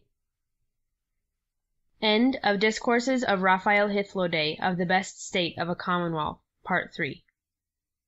Of their towns, particularly of Amaro. He that knows one of their towns knows them all. They are so like one another, except where the situation makes some difference. I shall therefore describe one of them, and none is so proper as Amaro, for as none is more eminent, all the rest yielding in precedence to this, because it is the seat of their supreme council, so there was none of them better known to me, I having lived 5 years altogether in it. It lies upon the side of a hill, or rather a rising ground. Its figure is almost square, for from the one side of it, which shoots up almost to the top of the hill, it runs down, in a descent for 2 miles to the river Anadyr, but it is a little broader the other way that runs along by the bank of that river. The Anadyr rises about 80 miles above Amaro in a small spring at first, but other brooks falling into it, of which 2 are more considerable than the rest, as it runs by Amaro it is grown 1/2 a mile broad, but it still grows larger and larger, till after 60 miles course below it is lost in the ocean. Between the town and the sea, and for some miles above the town, it ebbs and flows every 6 hours with a strong current. The tide comes up about 30 miles so full that there is nothing but salt water in the river, the fresh water being driven back with its force, and above that for some miles the water is brackish, but a little higher, as it runs by the town, it is quite fresh, and when the tide ebbs, it continues fresh all along to the sea.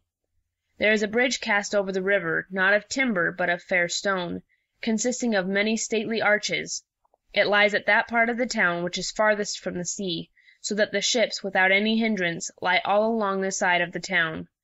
There is likewise another river that runs by it, which, though it is not great, yet it runs pleasantly, for it rises out of the same hill on which the town stands, and so runs down through it and falls into the Anadyr. The inhabitants have fortified the fountainhead of this river, which springs a little without the towns, that so, if they should happen to be besieged, the enemy might not be able to stop or divert the course of the water, nor poison it. From thence it is carried, in earthen pipes, to the lower streets. And for those places of the town to which the water of that small river cannot be conveyed, they have great cisterns for receiving the rain-water, which supplies the want of the other.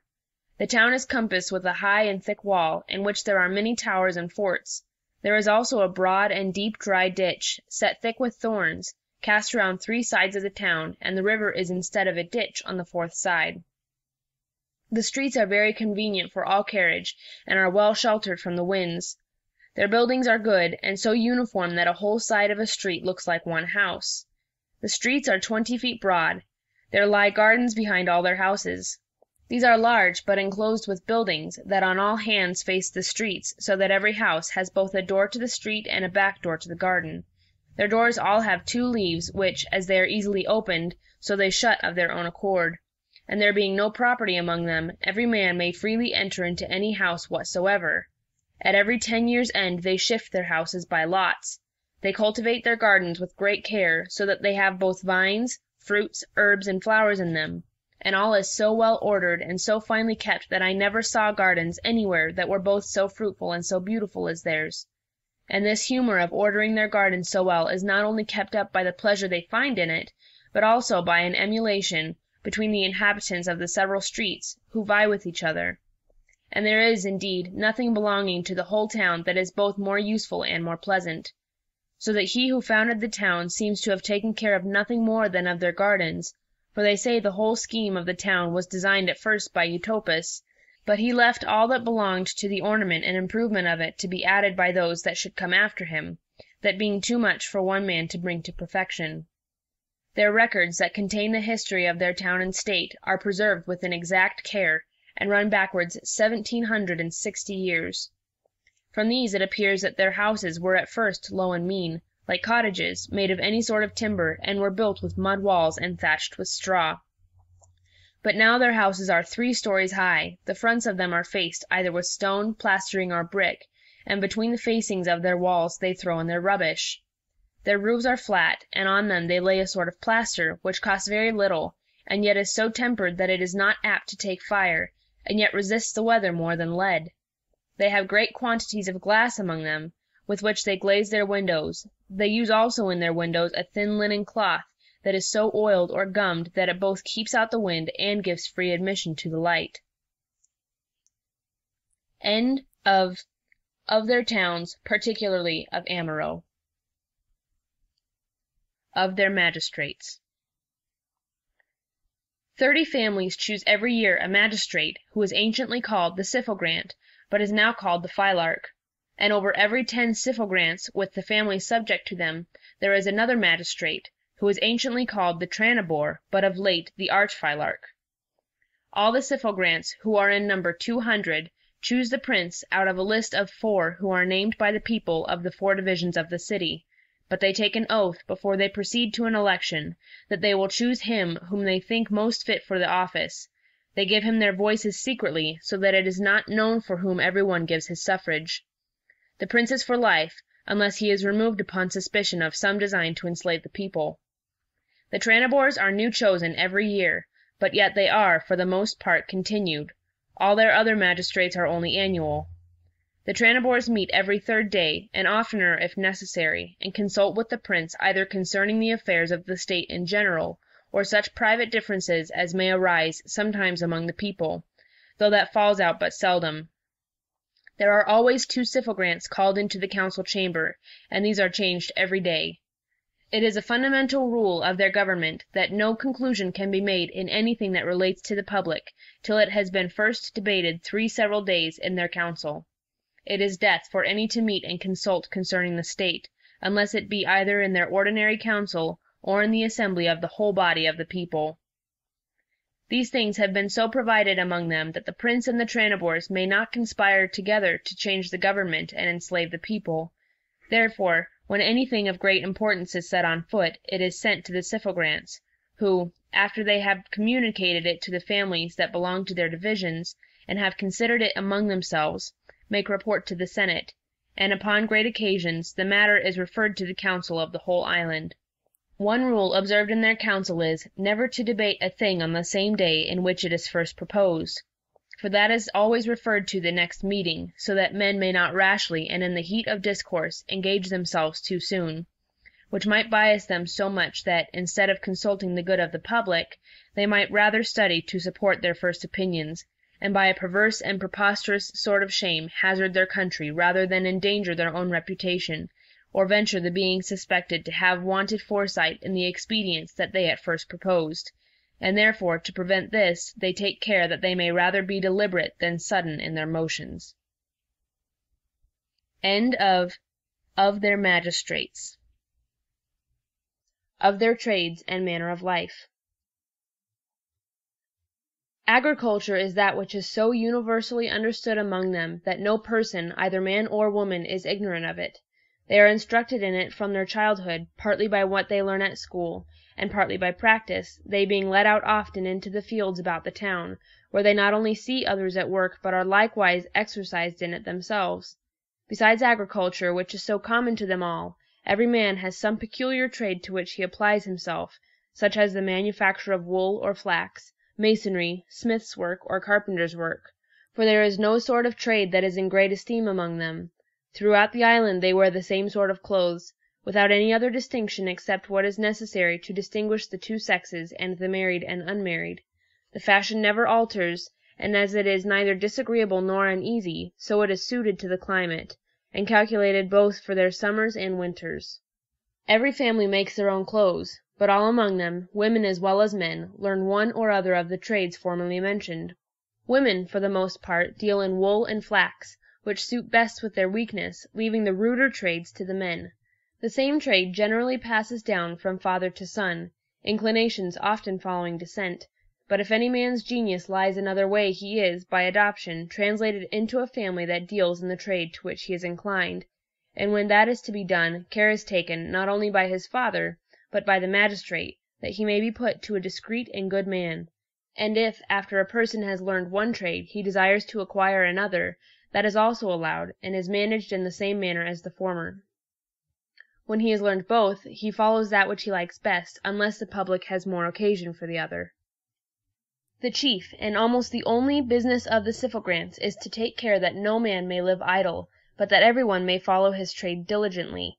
Yet they do not wear themselves out with perpetual toil from morning to night, as if they were beasts of burden, which as it is indeed a heavy slavery, so it is everywhere the common course of life amongst all mechanics except the Utopians. But they, dividing the day and night into 24 hours, appoint 6 of these for work, 3 of which are before dinner and 3 after. They then sup, and at 8 o'clock, counting from noon, go to bed and sleep 8 hours. The rest of their time, besides that taken up in work, eating and sleeping, is left to every man's discretion, yet they are not to abuse that interval to luxury and idleness, but must employ it in some proper exercise, according to their various inclinations, which is, for the most part, reading.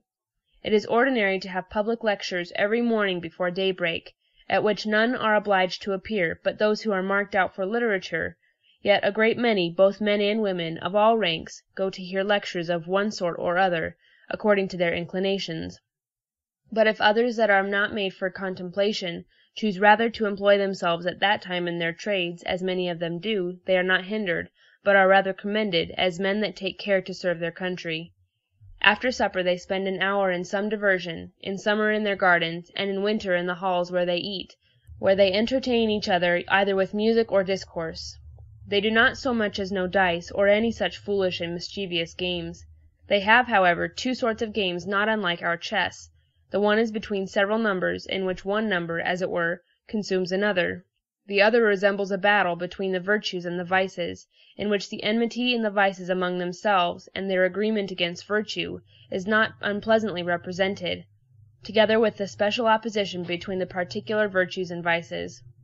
as also the methods by which vice either openly assaults or secretly undermines virtue, and virtue, on the other hand, resists it. But the time appointed for labor is to be narrowly examined, otherwise you may imagine that since there are only 6 hours appointed for work, they may fall under a scarcity of necessary provisions. But it is so far from being true that this time is not sufficient for supplying them with plenty of all things, either necessary or convenient, that it is rather too much, and this you will easily apprehend if you consider how great a part of all other nations is quite idle. First, women generally do little, who are the half of mankind, and if some few women are diligent, their husbands are idle, and then consider the great company of idle priests, and of those that are called religious men. Add to these all rich men, chiefly those that have estates in land, who are called noblemen and gentlemen, together with their families made up of idle persons, that are kept more for show than use. Add to these all those strong and lusty beggars that go about pretending some disease in excuse for their begging, and upon the whole account you will find that the number of those by whose labors mankind is supplied is much less than you perhaps imagined. Then consider how few of those that work are employed in labors that are of real service. For we, who measure all things by money, give rise to many trades that are both vain and superfluous, and serve only to support riot and luxury. For if those who work were employed only in such things as the conveniences of life require, there would be such an abundance of them that the prices of them would so sink that tradesmen could not be maintained by their gains. If all those who labor about useless things were set to more profitable employments, and if all they that languish out their lives in sloth and idleness, every one of whom consumes as much as any 2 of the men that are at work, were forced to labor, you may easily imagine that a small proportion of time would serve for doing all that is either necessary, profitable, or pleasant to mankind, especially while pleasure is kept within its due bounds. This appears very plainly in Utopia, for there, in a great city, and in all the territory that lies round it, you can scarce find 500, either men or women, by their age and strength capable of labor, that are not engaged in it. Even the syphogrants, though excused by the law, yet do not excuse themselves, but work, that by their examples they may excite the industry of the rest of the people. The like exemption is allowed to those who, being recommended to the people by the priests, are, by the secret suffrages of the syphogrants, privileged from labor, that they may apply themselves wholly to study, and if any of these fall short of those hopes that they seemed at first to give, they are obliged to return to work, and sometimes a mechanic that so employs his leisure hours as to make a considerable advancement in learning is eased from being a tradesman and ranked among their learned men. Out of these they choose their ambassadors, their priests, their tranibors, and the prince himself, anciently called their barzines, but is called of late their adamas. And thus from the great numbers among them that are neither suffered to be idle, nor to be employed in any fruitless labor, you may easily make the estimate how much may be done in those few hours in which they are obliged to labor. But, besides all that has already been said, it is to be considered that the needful arts among them are managed with less labor than anywhere else. The building or repairing of houses among us employ many hands, because often a thriftless heir suffers a house that his father built to fall into decay, so that his successor must, at a great cost, repair that which he might have kept up with a small charge. It frequently happens that the same house which one person built at a vast expense is neglected by another, who thinks he has a more delicate sense of the beauties of architecture, and he, suffering it to fall to ruin, builds another at no less charge. But among the Utopians all things are so regulated that men very seldom build upon a new piece of ground, and are not only very quick in repairing their houses, but show their foresight in preventing their decay, so that their buildings are preserved very long but with very little labor, and thus the builders, to whom that care belongs, are often without employment, except the hewing of timber and the squaring of stones, that the materials may be in readiness for raising a building very suddenly when there is any occasion for it.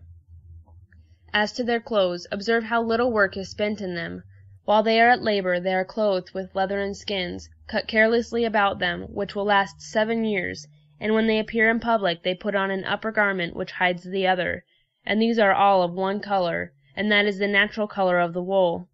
As they need less woolen cloth than is used anywhere else, so that which they make use of is much less costly, they use linen cloth more, but that is prepared with less labor, and they value cloth only by the whiteness of the linen, or the cleanness of the wool, without much regard to the fineness of the thread. While in other places 4 or 5 upper garments of woolen cloth of different colors, and as many vests of silk, will scarce serve one man, and while those that are nicer think 10 too few, every man there is content with 1, which very often serves him 2 years. Nor is there anything that can tempt a man to desire more, for if he had them he would neither be the warmer, nor would he make one jot the better appearance for it. And thus, since they are all employed in some useful labor, and since they content themselves with fewer things, it falls out that there is a great abundance of all things among them, so that it frequently happens that, for want of other work, vast numbers are sent out to mend the highways, but when no public undertaking is to be performed, the hours of working are lessened. The magistrates never engage the people in unnecessary labor, since the chief end of the Constitution is to regulate labor by the necessities of the public, and to allow the people as much time as is necessary for the improvement of their minds, in which they think the happiness of life consists. End of their trades and manner of life. Of their traffic. But it is now time to explain to you the mutual intercourse of this people, their commerce, and the rules by which all things are distributed among them. As their cities are composed of families, so their families are made up of those that are nearly related to one another. Their women, when they grow up, are married out, but all the males, both children and grandchildren, live still in the same house, in great obedience to their common parent, unless age has weakened his understanding, and in that case he that is next to him in age comes in his room. But lest any city should become either too great, or by any accident be dispeopled, provision is made that none of their cities may contain above 6,000 families, besides those of the country around it. No family may have less than 10 and more than 16 persons in it, but there can be no determined number for the children under age. This rule is easily observed by removing some of the children of a more fruitful couple to any other family that does not abound so much in them. By the same rule they supply cities that do not increase so fast from others that breed faster, and if there is any increase over the whole island, then they draw out a number of their citizens out of the several towns and send them over to the neighboring continent, where, if they find that the inhabitants have more soil than they can well cultivate, they fix a colony, taking the inhabitants into their society if they are willing to live with them, and where they do that of their own accord, they quickly enter into their method of life and conform to their rules, and this proves a happiness to both nations, for, according to their constitution, such care is taken of the soil that it becomes fruitful enough for both, though it might be otherwise too narrow and barren for any one of them. But if the natives refuse to conform themselves to their laws, they drive them out of those bounds which they mark out for themselves, and use force if they resist, for they account it a very just cause of war for a nation to hinder others from possessing a part of that soil of which they make no use, but which is suffered to lie idle and uncultivated, since every man has, by the law of nature, a right to such a waste portion of the earth as is necessary for his subsistence. If an accident has so lessened the number of the inhabitants of any of their towns that it cannot be made up from the other towns of the island without diminishing them too much, which is said to have fallen out but twice since they were first a people, when great numbers were carried off by the plague, the loss is then supplied by recalling as many as are wanted from their colonies, for they will abandon these rather than suffer the towns in the island to sink too low. But to return to their manner of living in society. The oldest man of every family, as has been already said, is its governor. Wives serve their husbands, and children their parents, and always the younger serves the elder. Every city is divided into 4 equal parts, and in the middle of each there is a marketplace.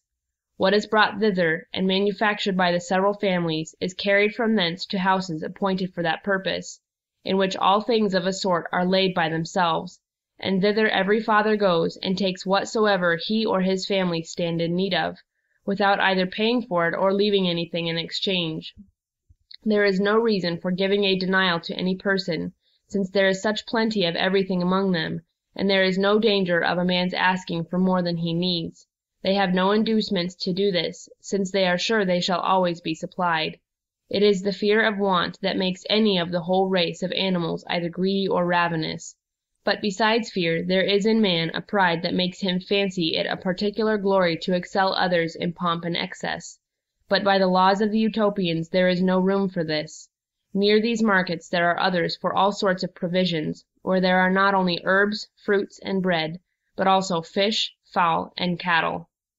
There are also, without their towns, places appointed near some running water for killing their beasts, and for washing away their filth, which is done by their slaves, for they suffer none of their citizens to kill their cattle, because they think that pity and good nature, which are among the best of those affections that are born with us, are much impaired by the butchering of animals.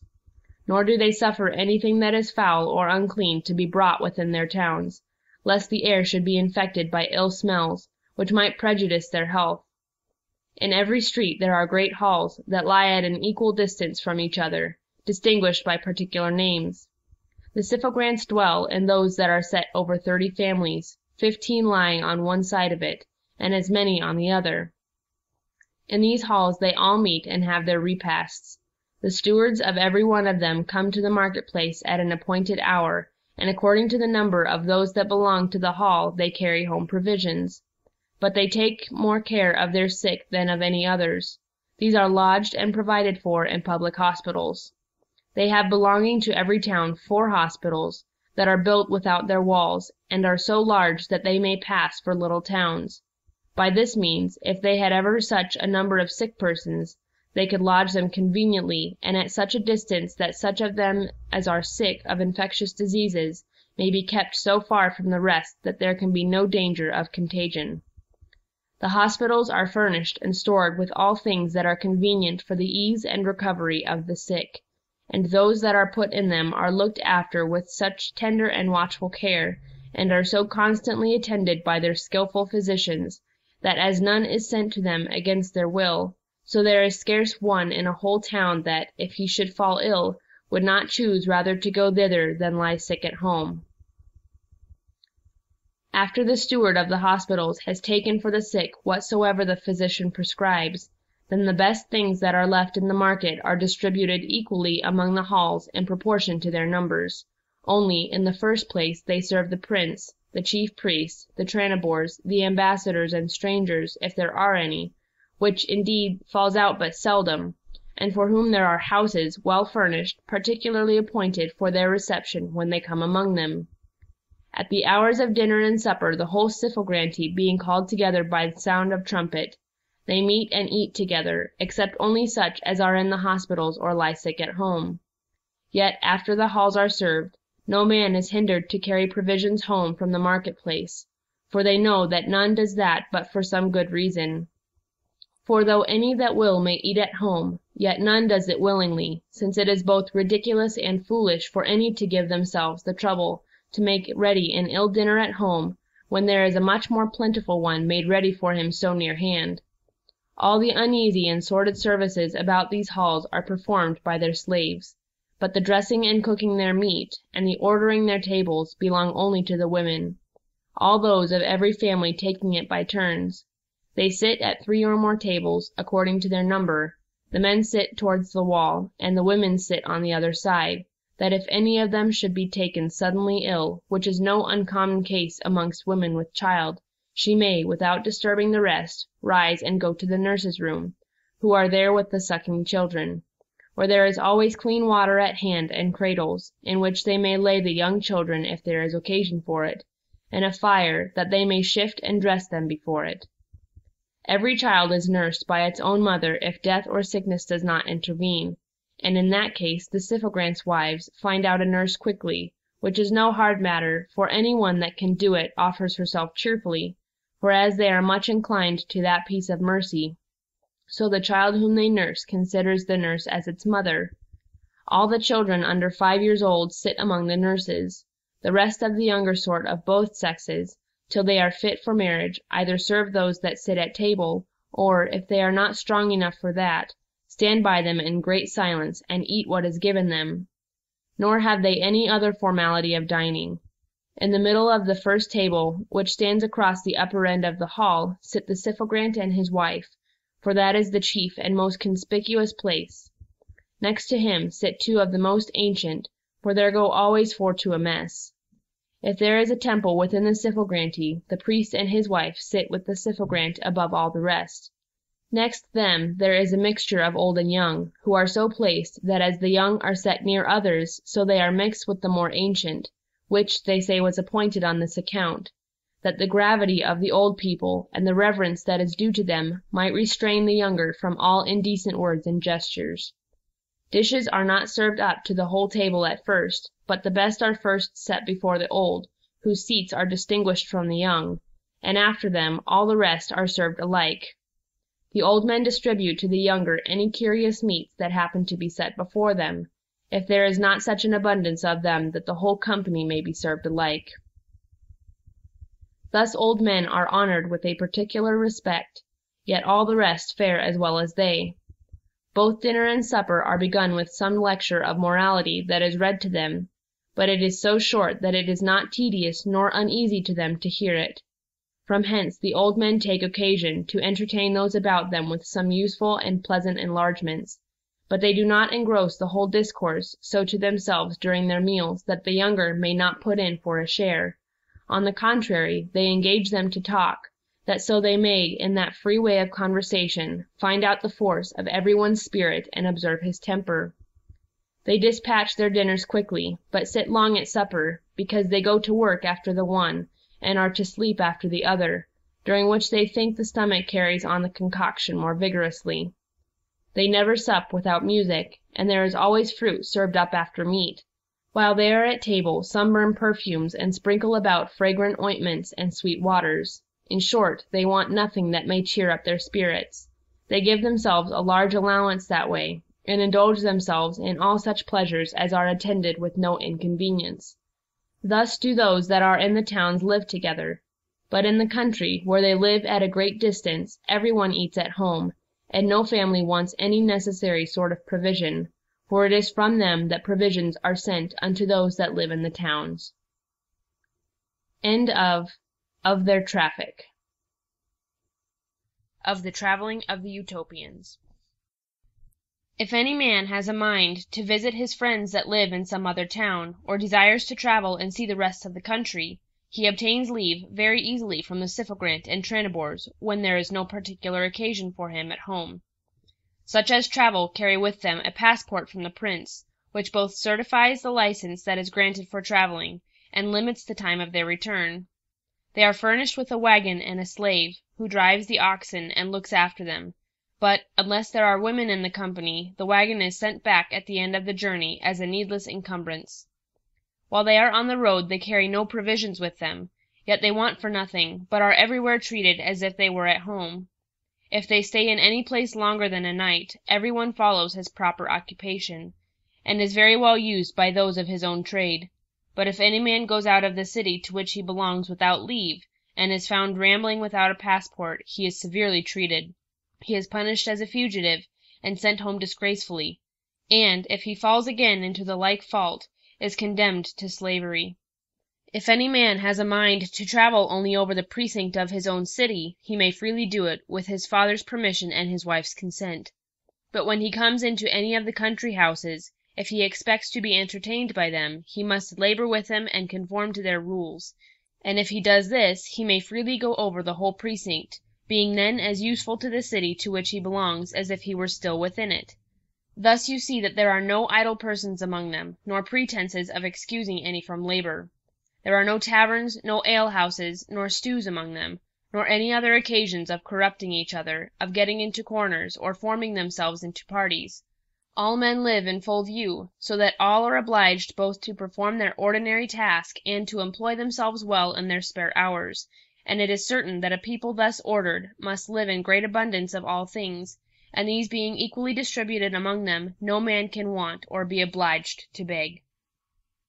In their great council at Amaro, to which there are 3 sent from every town once a year, they examine what towns abound in provisions and what are under any scarcity, that so the one may be furnished from the other, and this is done freely without any sort of exchange, for, according to their plenty or scarcity, they supply or are supplied from one another, so that indeed the whole island is, as it were, one family. When they have thus taken care of their whole country, and laid up stores for 2 years, which they do to prevent the ill consequences of an unfavorable season, they order an exportation of the overplus, both of corn, honey, wool, flax, wood, wax, tallow, leather, and cattle, which they send out, commonly in great quantities, to other nations. They order a 7th part of all these goods to be freely given to the poor of the countries to which they send them, and sell the rest at moderate rates, and by this exchange they not only bring back those few things that they need at home, for, indeed, they scarce need anything but iron, but likewise a great deal of gold and silver, and by their driving this trade so long, it is not to be imagined how vast a treasure they have got among them, so that now they do not much care whether they sell off their merchandise for money in hand or upon trust. A great part of their treasure is now in bonds, but in all their contracts no private man stands bound, but the writing runs in the name of the town, and the towns that owe them money raise it from those private hands that owe it to them, lay it up in their public chamber, or enjoy the profit of it till the Utopians call for it. And they choose rather to let the greatest part of it lie in their hands, who make advantage by it, than to call for it themselves. But if they see that any of their other neighbors stand more in need of it, then they call it in and lend it to them. Whenever they are engaged in war, which is the only occasion in which their treasure can be usefully employed, they make use of it themselves, In great extremities or sudden accidents they employ it in hiring foreign troops, whom they more willingly expose to danger than their own people. They give them great pay, knowing well that this will work even on their enemies, that it will engage them either to betray their own side, or at least to desert it, and that it is the best means of raising mutual jealousies among them. For this end they have an incredible treasure, but they do not keep it as a treasure, but in such a manner as I am almost afraid to tell, lest you think it so extravagant as to be hardly credible. This I have the more reason to apprehend, because, if I had not seen it myself, I could not have been easily persuaded to have believed it upon any man's report. It is certain that all things appear incredible to us in proportion as they differ from known customs, but one who can judge aright will not wonder to find that, since their constitution differs so much from ours, their value of gold and silver should be measured by a very different standard. For since they have no use for money among themselves, but keep it as a provision against events which seldom happen, and between which there are generally long intervening intervals, they value it no farther than it deserves, that is, in proportion to its use. So that it is plain they must prefer iron either to gold or silver, for men can no more live without iron than without fire or water. But nature has marked out no use for the other metals so essential as not easily to be dispensed with. The folly of men has enhanced the value of gold and silver because of their scarcity, whereas, on the contrary, it is their opinion that nature, as an indulgent parent, has freely given us all the best things in great abundance, such as water and earth, but has laid up and hid from us the things that are vain and useless. If these metals were laid up in any tower in the kingdom, it would raise a jealousy of the prince and senate, and give birth to that foolish mistrust into which the people are apt to fall, a jealousy of their intending to sacrifice the interests of the public to their own private advantage. If they should work it into vessels, or any sort of plate, they fear that the people might grow too fond of it, and so be unwilling to let the plate be run down, if a war made it necessary to employ it in paying their soldiers. To prevent all these inconveniences, they have fallen upon an expedient which, as it agrees with their other policy, so is it very different from ours, and will scarce gain belief among us who value gold so much, and lay it up so carefully. They eat and drink out of vessels of earth or glass, which make an agreeable appearance, though formed of brittle materials, while they make their chamber pots and close stools of gold and silver, and that not only in their public halls but in their private houses. Of the same metals they likewise make chains and fetters for their slaves, to some of which, as a badge of infamy, they hang an earring of gold, and make others wear a chain or a coronet of the same metal, and thus they take care by all possible means to render gold and silver of no esteem. And from hence it is that while other nations part with their gold and silver as unwillingly as if one tore out their bowels, those of Utopia would look on their giving in all they possess of those metals, when there were any use for them, but as the parting with a trifle, or as we would esteem the loss of a penny. They find pearls on their coasts, and diamonds and carbuncles on their rocks. They do not look after them, but, if they find them by chance, they polish them, and with them they adorn their children, who are delighted with them, and glory in them during their childhood. But when they grow to years, and see that none but children use such baubles, they of their own accord, without being bid by their parents, lay them aside, and would be as much ashamed to use them afterwards as children among us, when they come to years, are of their puppets and other toys. I never saw a clearer instance of the opposite impressions that different customs make on people than I observed in the ambassadors of the Anemolians, who came to Amaro when I was there. As they came to treat of affairs of great consequence, the deputies from several towns met together to wait for their coming. The ambassadors of the nations that lie near Utopia, knowing their customs, and that fine clothes are in no esteem among them, that silk is despised, and gold is a badge of infamy, used to come very modestly clothed, but the Anemolians, lying more remote, and having had little commerce with them, understanding that they were coarsely clothed, and all in the same manner, took it for granted that they had none of those fine things among them of which they made no use. And they, being a vainglorious rather than a wise people, resolved to set themselves out with so much pomp that they should look like gods, and strike the eyes of the poor Utopians with their splendor. Thus 3 ambassadors made their entry with 100 attendants, all clad in garments of different colors, and the greater part in silk. The ambassadors themselves, who were of the nobility of their country, were in cloth of gold, and adorned with massy chains, earrings, and rings of gold. Their caps were covered with bracelets set full of pearls and other gems. In a word, they were set out with all those things that among the Utopians were either the badges of slavery, the marks of infamy, or the playthings of children. It was not unpleasant to see, on the one side, how they looked big when they compared their rich habits with the plain clothes of the Utopians, who were come out in great numbers to see them make their entry, and on the other, to observe how much they were mistaken in the impression which they hoped this pomp would have made on them. It appeared so ridiculous a show to all that had never stirred out of their country, and had not seen the customs of other nations, that though they paid some reverence to those that were the most meanly clad, as if they had been the ambassadors, yet when they saw the ambassadors themselves so full of gold and chains, they looked upon them as slaves, and forbore to treat them with reverence. You might have seen the children who were grown big enough to despise their playthings, and who had thrown away their jewels, call to their mothers, push them gently, and cry out, "See that great fool, that wears pearls and gems as if he were yet a child?" While their mothers very innocently replied, "Hold your peace, this, I believe, is one of the ambassador's fools." Others censured the fashion of their chains, and observed, that they were of no use, for they were too slight to bind their slaves, who could easily break them, and besides hung so loose about them, that they thought it easy to throw them away, and so get from them. But after the ambassadors had stayed a day among them, and saw so vast a quantity of gold in their houses, which was as much despised by them as it was esteemed in other nations, and beheld more gold and silver in the chains and fetters of one slave than all their ornaments amounted to, their plumes fell, and they were ashamed of all that glory for which they had formed value themselves, and accordingly laid it aside, a resolution that they immediately took when, on their engaging in some free discourse with the Utopians, they discovered their sense of such things, and their other customs.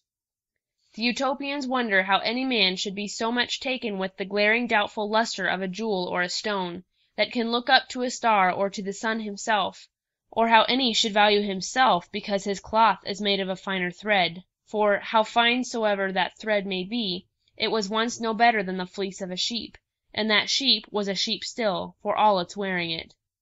They wonder much to hear that gold, which in itself is so useless a thing, should be everywhere so much esteemed that even man, for whom it was made, and by whom it has its value, should yet be thought of less value than this metal, that a man of lead, who has no more sense than a log of wood, is as bad as he is foolish, should have many wise and good men to serve him, only because he has a great heap of that metal, and that if it should happen that by some accident or trick of law, which sometimes produces as great changes as chance itself, all this wealth should pass from the master to the meanest varlet of his whole family, he himself would very soon become one of his servants, as if he were a thing that belonged to his wealth, and so were bound to follow its fortune. But they much more admire and detest the folly of those who, when they see a rich man, though they neither owe him anything, nor are in any sort dependent on his bounty, yet, merely because he is rich, give him little less than divine honors, even though they know him to be so covetous and base-minded that, notwithstanding all his wealth, he will not part with one farthing of it to them as long as he lives. These and such like notions have that people imbibed, partly from their education, being bred in a country whose customs and laws are opposite to all such foolish maxims, and partly from their learning and studies, for though there are but few in any town that are so wholly excused from labor as to give themselves entirely up to their studies, these being only such persons as discover from their childhood an extraordinary capacity and disposition for letters, yet their children and a great part of the nation, both men and women, are taught to spend those hours in which they are not obliged to work in reading, and this they do through the whole progress of life. They have all their learning in their own tongue, which is both a copious and pleasant language, and in which a man can fully express his mind. It runs over a great tract of many countries, but it is not equally pure in all places. They had never so much as heard of the names of any of those philosophers that are so famous in these parts of the world, before we went among them, and yet they had made the same discoveries as the Greeks, both in music, logic, arithmetic, and geometry. But as they are almost in everything equal to the ancient philosophers, so they far exceed our modern logicians, for they have never yet fallen upon the barbarous niceties that our youth are forced to learn in those trifling logical schools that are among us.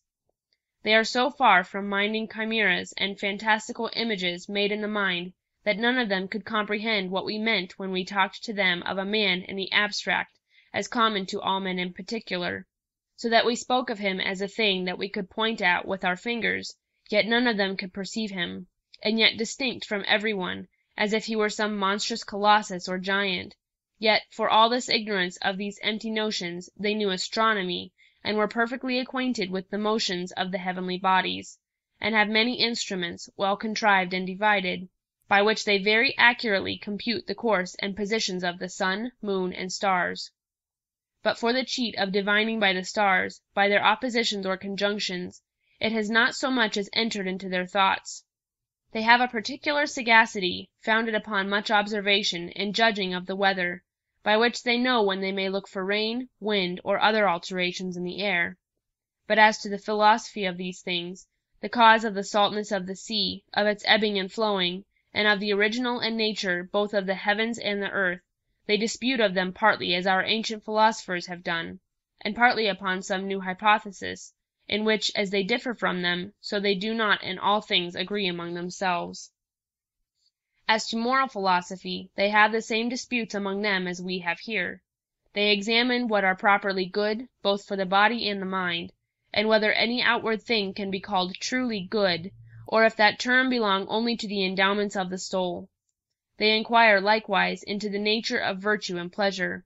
but their chief dispute is concerning the happiness of a man, and wherein it consists, whether in some one thing or in a great many. They seem, indeed, more inclinable to that opinion that places, if not the whole, yet the chief part of a man's happiness in pleasure, and what may seem more strange, they make use of arguments even from religion, notwithstanding its severity and roughness, for the support of that opinion so indulgent to pleasure. For they never dispute concerning happiness without fetching some arguments from the principles of religion, as well as from natural reason, since without the former they reckon that all our inquiries after happiness must be but conjectural and defective. These are their religious principles: that the soul of man is immortal, and that God of his goodness has designed that it should be happy, and that he has, therefore, appointed rewards for good and virtuous actions, and punishments for vice, to be distributed after this life.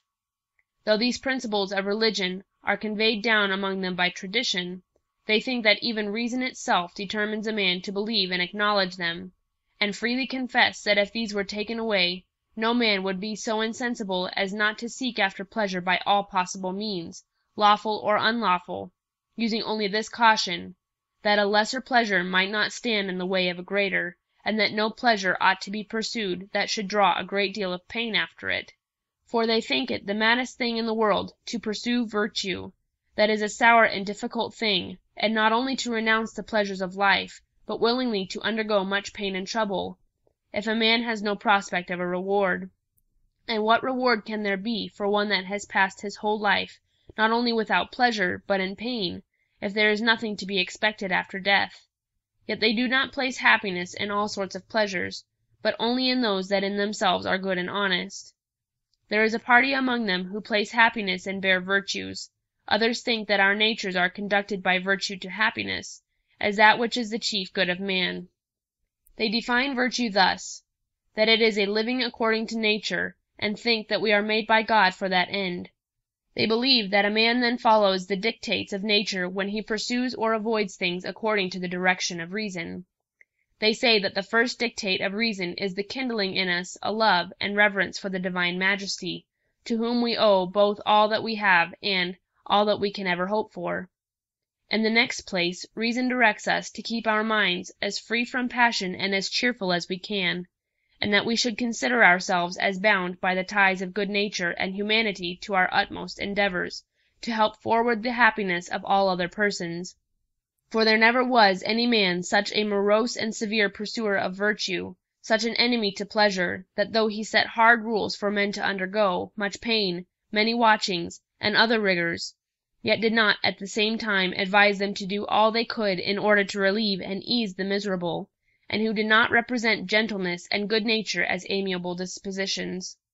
And from thence they inferred that if a man ought to advance the welfare and comfort of the rest of mankind, there being no virtue more proper and peculiar to our nature than to ease the miseries of others, to free from trouble and anxiety, and furnishing them with the comforts of life, in which pleasure consists. Nature much more vigorously leads them to do all this for himself. A life of pleasure is either a real evil, and in that case we ought not to assist others in their pursuit of it, but, on the contrary, to keep them from it all we can, as from that which is most hurtful and deadly, or if it is a good thing, so that we not only may but ought to help others to it. Why then ought not a man to begin with himself, since no man can be more bound to look after the good of another than after his own? For nature cannot direct us to be good and kind to others, and yet at the same time to be unmerciful and cruel to ourselves. Thus, as they define virtue to be living according to nature, so they imagine that nature prompts all people on to seek after pleasure as the end of all they do. They also observe that in order to our supporting the pleasures of life, nature inclines us to enter into society, for there is no man so much raised above the rest of mankind as to be the only favorite of nature, who, on the contrary, seems to have placed on a level all those that belong to the same species. Upon this they infer that no man ought to seek his own conveniences so eagerly as to prejudice others, and therefore they think that not only all agreements between private persons ought to be observed, but likewise that all those laws ought to be kept which either a good prince has published in due form, or to which a people that is neither oppressed with tyranny nor circumvented by fraud has consented, for distributing those conveniences of life which afford us all our pleasures. They think it is an evidence of true wisdom for a man to pursue his own advantage as far as the laws allow it. They account it piety to prefer the public good to one's private concerns, but they think it unjust for a man to seek for pleasure by snatching another man's pleasures from him. And, on the contrary, they think it a sign of a gentle and good soul for a man to dispense with his own advantage for the good of others, and that by this means a good man finds as much pleasure one way as he parts with another. For as he may expect the like from others when he may come to need it, so, if that should fail him, yet the sense of a good action, and the reflections that he makes on the love and gratitude of those whom he has so obliged, gives the mind more pleasure than the body could have found in that from which it had restrained itself. They are also persuaded that God will make up the loss of those small pleasures with a vast and endless joy, of which religion easily convinces a good soul. Thus, upon an inquiry into the whole matter, they reckon that all our actions, and even all our virtues, terminate in pleasure, as in our chief end and greatest happiness, and they call every motion or state, either of body or mind, in which nature teaches us to delight, a pleasure. Thus they cautiously limit pleasure only to those appetites to which nature leads us, for they say that nature leads us only to those delights to which reason as well as sense carries us, and by which we neither injure any other person nor lose the possession of greater pleasures, and of such as draw no troubles after them.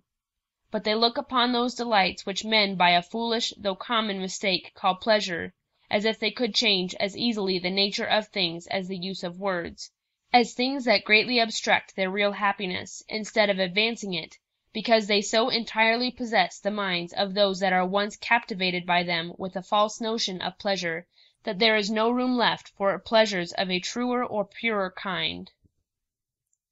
There are many things that in themselves have nothing that is truly delightful. On the contrary, they have a good deal of bitterness in them, and yet, from our perverse appetites after forbidden objects, are not only ranked among the pleasures, but are made even the greatest designs of life.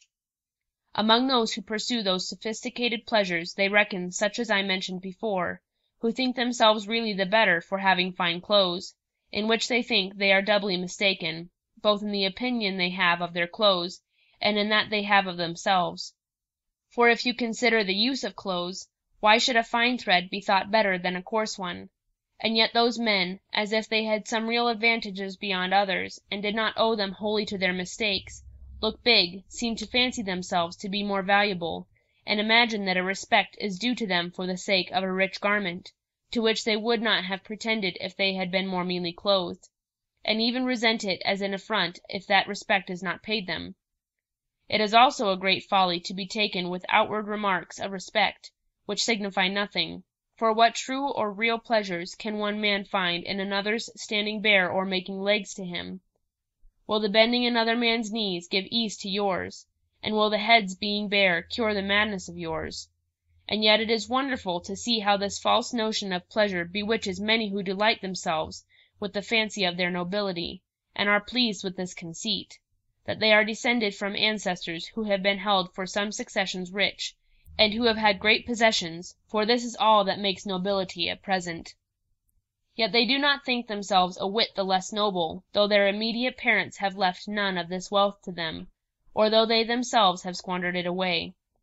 The Utopians have no better opinion of those who are much taken with gems and precious stones, and who account it a degree of happiness next to a divine one if they can purchase one that is very extraordinary, especially if it be of that sort of stones that is then in greatest request, for the same sort is not at all times universally of the same value, nor will men buy it unless it be dismounted and taken out of the gold.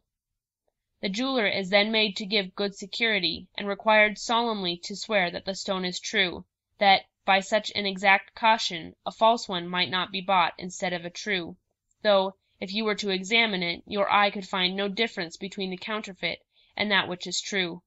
so that they are all one to you, as much as if you were blind. Or can it be thought that they who heap up a useless mass of wealth, not for any use that it is to bring them, but merely to please themselves with the contemplation of it, enjoy any true pleasure in it? The delight they find is only a false shadow of joy. Those are no better whose error is somewhat different from the former, and who hide it out of their fear of losing it. For what other name can fit the hiding it in the earth, or rather the restoring it to it again, it being thus cut off from being useful either to its owner or to the rest of mankind?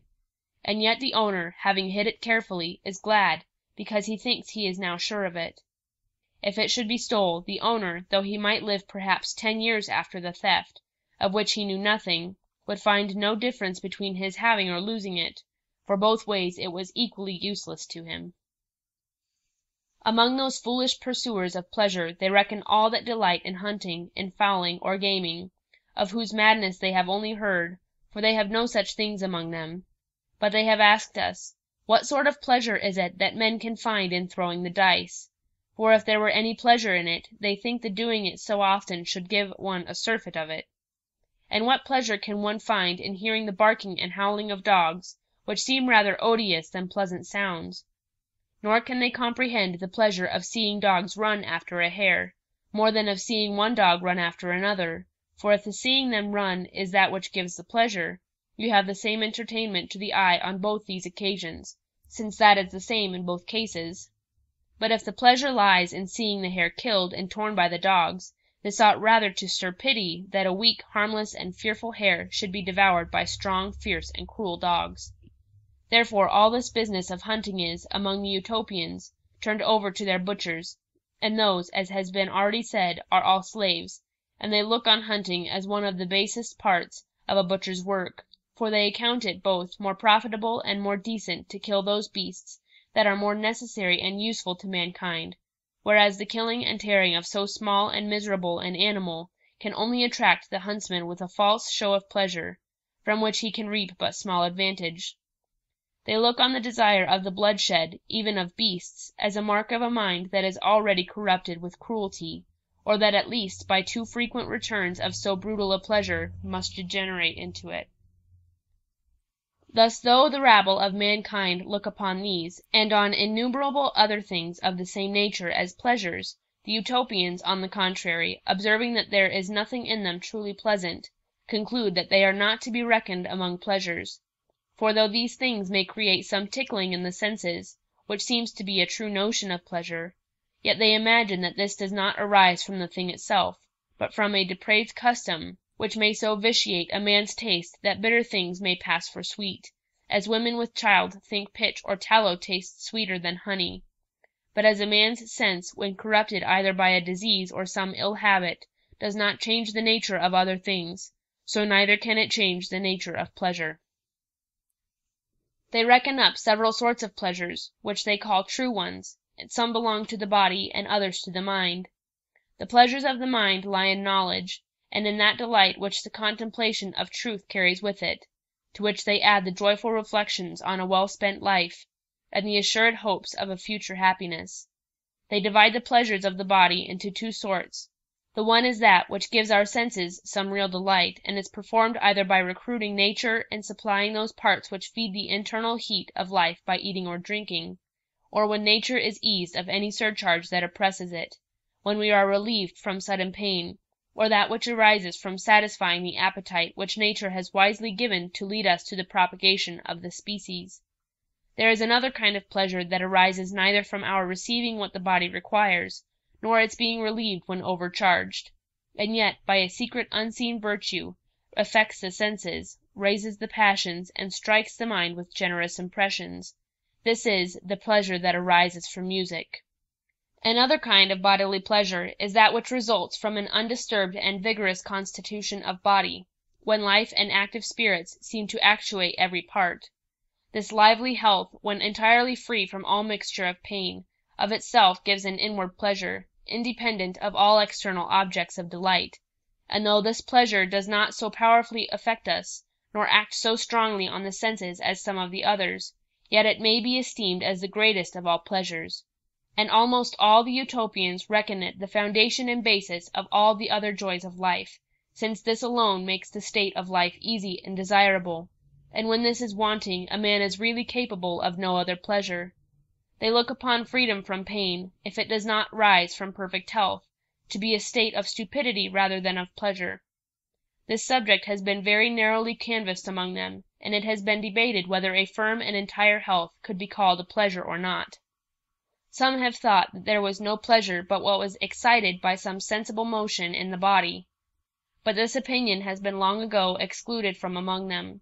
so that now they almost universally agree that health is the greatest of all bodily pleasures, and that as there is a pain in sickness which is as opposite in its nature to pleasure as sickness itself is to health, so they hold that health is accompanied with pleasure.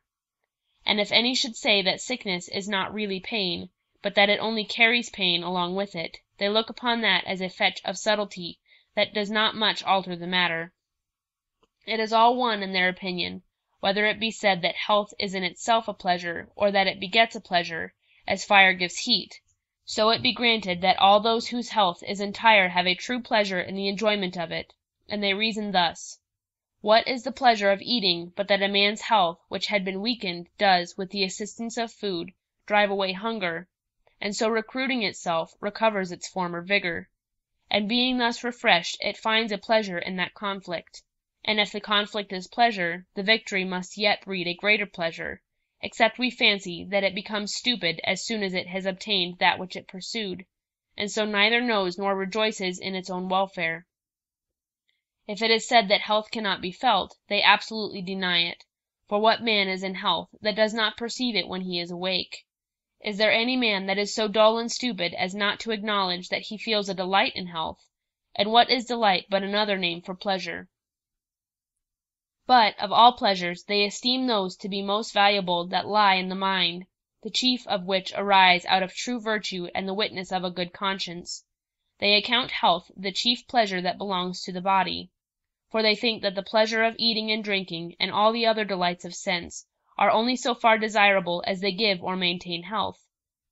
But they are not pleasant in themselves otherwise than as they resist those impressions that our natural infirmities are still making upon us. For as a wise man desires rather to avoid diseases than to take physic, and to be freed from pain rather than to find ease by remedies, so it is more desirable not to need this sort of pleasure than to be obliged to indulge it. If any man imagines that there is a real happiness in these enjoyments, he must then confess that he would be the happiest of all men if he were to lead his life in perpetual hunger, thirst, and itching, and by consequence in perpetual eating, drinking, and scratching himself, which anyone may easily see would not be only a base but a miserable state of life. These are, indeed, the lowest of pleasures, and the least pure, for we can never relish them but when they are mixed with the contrary pains. The pain of hunger must give us the pleasure of eating, and here the pain outbalances the pleasure. And as the pain is more vehement, so it lasts much longer, for as it begins before the pleasure, so it does not cease but with the pleasure that extinguishes it, and both expire together. They think, therefore, none of those pleasures are to be valued any further than as they are necessary,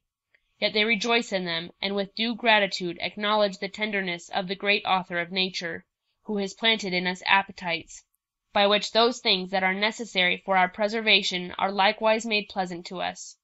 For how miserable a thing would life be if those daily diseases of hunger and thirst were to be carried off by such bitter drugs as we must use for those diseases that return seldomer upon us, and thus these pleasant as well as proper gifts of nature maintain the strength and the sprightliness of our bodies. They also entertain themselves with the other delights let in at their eyes, their ears, and their nostrils as the pleasant relishes and seasonings of life, which nature seems to have marked out peculiarly for man, since no other sort of animals contemplates the figure and beauty of the universe, nor is delighted with smells any further than as they distinguish meats by them, nor do they apprehend the concords or discords of sound. Yet in all pleasures whatsoever they take care that a lesser joy does not hinder a greater, and that pleasure may never breed pain, which they think always follows dishonest pleasures. But they think it madness for a man to wear out the beauty of his face or the force of his natural strength, to corrupt the sprightliness of his body by sloth and laziness, or to waste it by fasting; that it is madness to weaken the strength of his constitution and reject the other delights of life, unless by renouncing his own satisfaction he can either serve the public or promote the happiness of others, for which he expects a greater recompense from God. So that they look on such a course of life as the mark of a mind that is both cruel to itself and ungrateful to the Author of nature, as if we would not be beholden to him for his favors, and therefore rejects all his blessings, as one who should afflict himself for the empty shadow of virtue, or for no better end than to render himself capable of bearing those misfortunes which possibly will never happen. This is their notion of virtue and of pleasure. They think that no man's reason can carry him to a truer idea of them unless some discovery from heaven should inspire him with sublimer notions. I have not now the leisure to examine whether they think right or wrong in this matter, nor do I judge it necessary, for I have only undertaken to give you an account of their constitution, but not to defend all their principles. I am sure that whatever may be said of their notions, there is not in the whole world either a better people or a happier government. Their bodies are vigorous and lively, and though they are but of a middle stature, and have neither the fruitfulest soil, nor the purest air in the world, yet they fortify themselves so well by their temperate course of life against the unhealthiness of their air, and by their industry they so cultivate their soil that there is nowhere to be seen a greater increase, both of corn and cattle, nor are there anywhere healthier men and freer from disease, for one may there see reduced to practice not only all the art that the husbandman employs in manuring and improving an ill soil, but whole woods plucked up by the roots, and in other places new ones planted, where there were none before. Their principal motive for this is the convenience of carriage, that their timber may be either near their towns or growing on the banks of the sea, or of some rivers, so as to be floated to them, for it is a harder work to carry wood at any distance over land than corn. The people are industrious, apt to learn, as well as cheerful and pleasant, and none can endure more labor when it is necessary. But, except in that case, they love their ease. They are unwearied pursuers of knowledge, for when we had given them some hints of the learning and discipline of the Greeks, concerning whom we only instructed them, for we know that there was nothing among the Romans except their historians and their poets that they would value much, it was strange to see how eagerly they were set on learning that language. We began to read a little of it to them, rather in compliance with their importunity than out of any hopes of their reaping from it any great advantage. But, after a very short trial, we found they made such progress, that we saw our labor was like to be more successful than we could have expected. They learned to write their characters and to pronounce their language so exactly, had so quick an apprehension, they remembered it so faithfully, and became so ready and correct in the use of it, that it would have looked like a miracle if the greater part of those whom we taught had not been men both of extraordinary capacity and of a fit age for instruction. They were, for the greatest part, chosen from among their learned men by their chief council, though some studied it of their own accord. In 3 years' time they became masters of the whole language, so that they read the best of the Greek authors very exactly. I am, indeed, apt to think that they learned that language the more easily from its having some relation to their own. I believe that they were a colony of the Greeks, for though their language comes nearer the Persian, yet they retain many names, both for their towns and magistrates, that are of Greek derivation.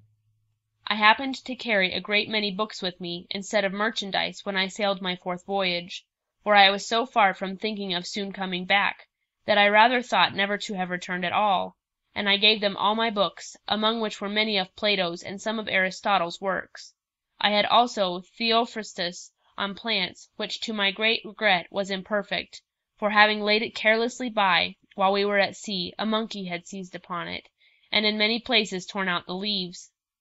They have no books of grammar but Lazarus, for I did not carry Theodorus with me, nor have they any dictionaries but Hesychius and Dioskurides. They esteem Plutarch highly, and were much taken with Lucian's wit and with his pleasant way of thinking. As for the poets, they have Aristophanes, Homer, Euripides, and Sophocles of Aldus's edition,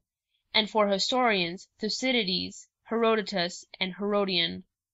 One of my companions, Thricius Epinitus, happened to carry with him some of Hippocrates' works and Galen's Microtechny, which they hold in great estimation. For though there is no nation in the world that needs physic so little as they do, yet there is not any that honors it so much. They reckon the knowledge of it one of the pleasantest and most profitable parts of philosophy, by which, as they search into the secrets of nature, so they not only find this study highly agreeable, but think that such inquiries are very acceptable to the author of nature, and imagine that as he, like the inventors of curious engines amongst mankind, has exposed this great machine of the universe to the view of the only creatures capable of contemplating it, so an exact and curious observer, who admires his workmanship, is much more acceptable to him than one of the herd, who, like a beast incapable of reason, looks on this glorious scene with the eyes of a dull and unconcerned spectator. The minds of the Utopians, when fenced with a love for learning, are very ingenious in discovering all such arts as are necessary to carry it to perfection. Two things they owe to us, the manufacture of paper and the art of printing, yet they are not so entirely indebted to us for these discoveries but that a great part of the invention was their own. We showed them some books printed by Aldus, we explained to them the way of making paper and the mystery of printing, but, as we had never practiced these arts, we described them in a crude and superficial manner.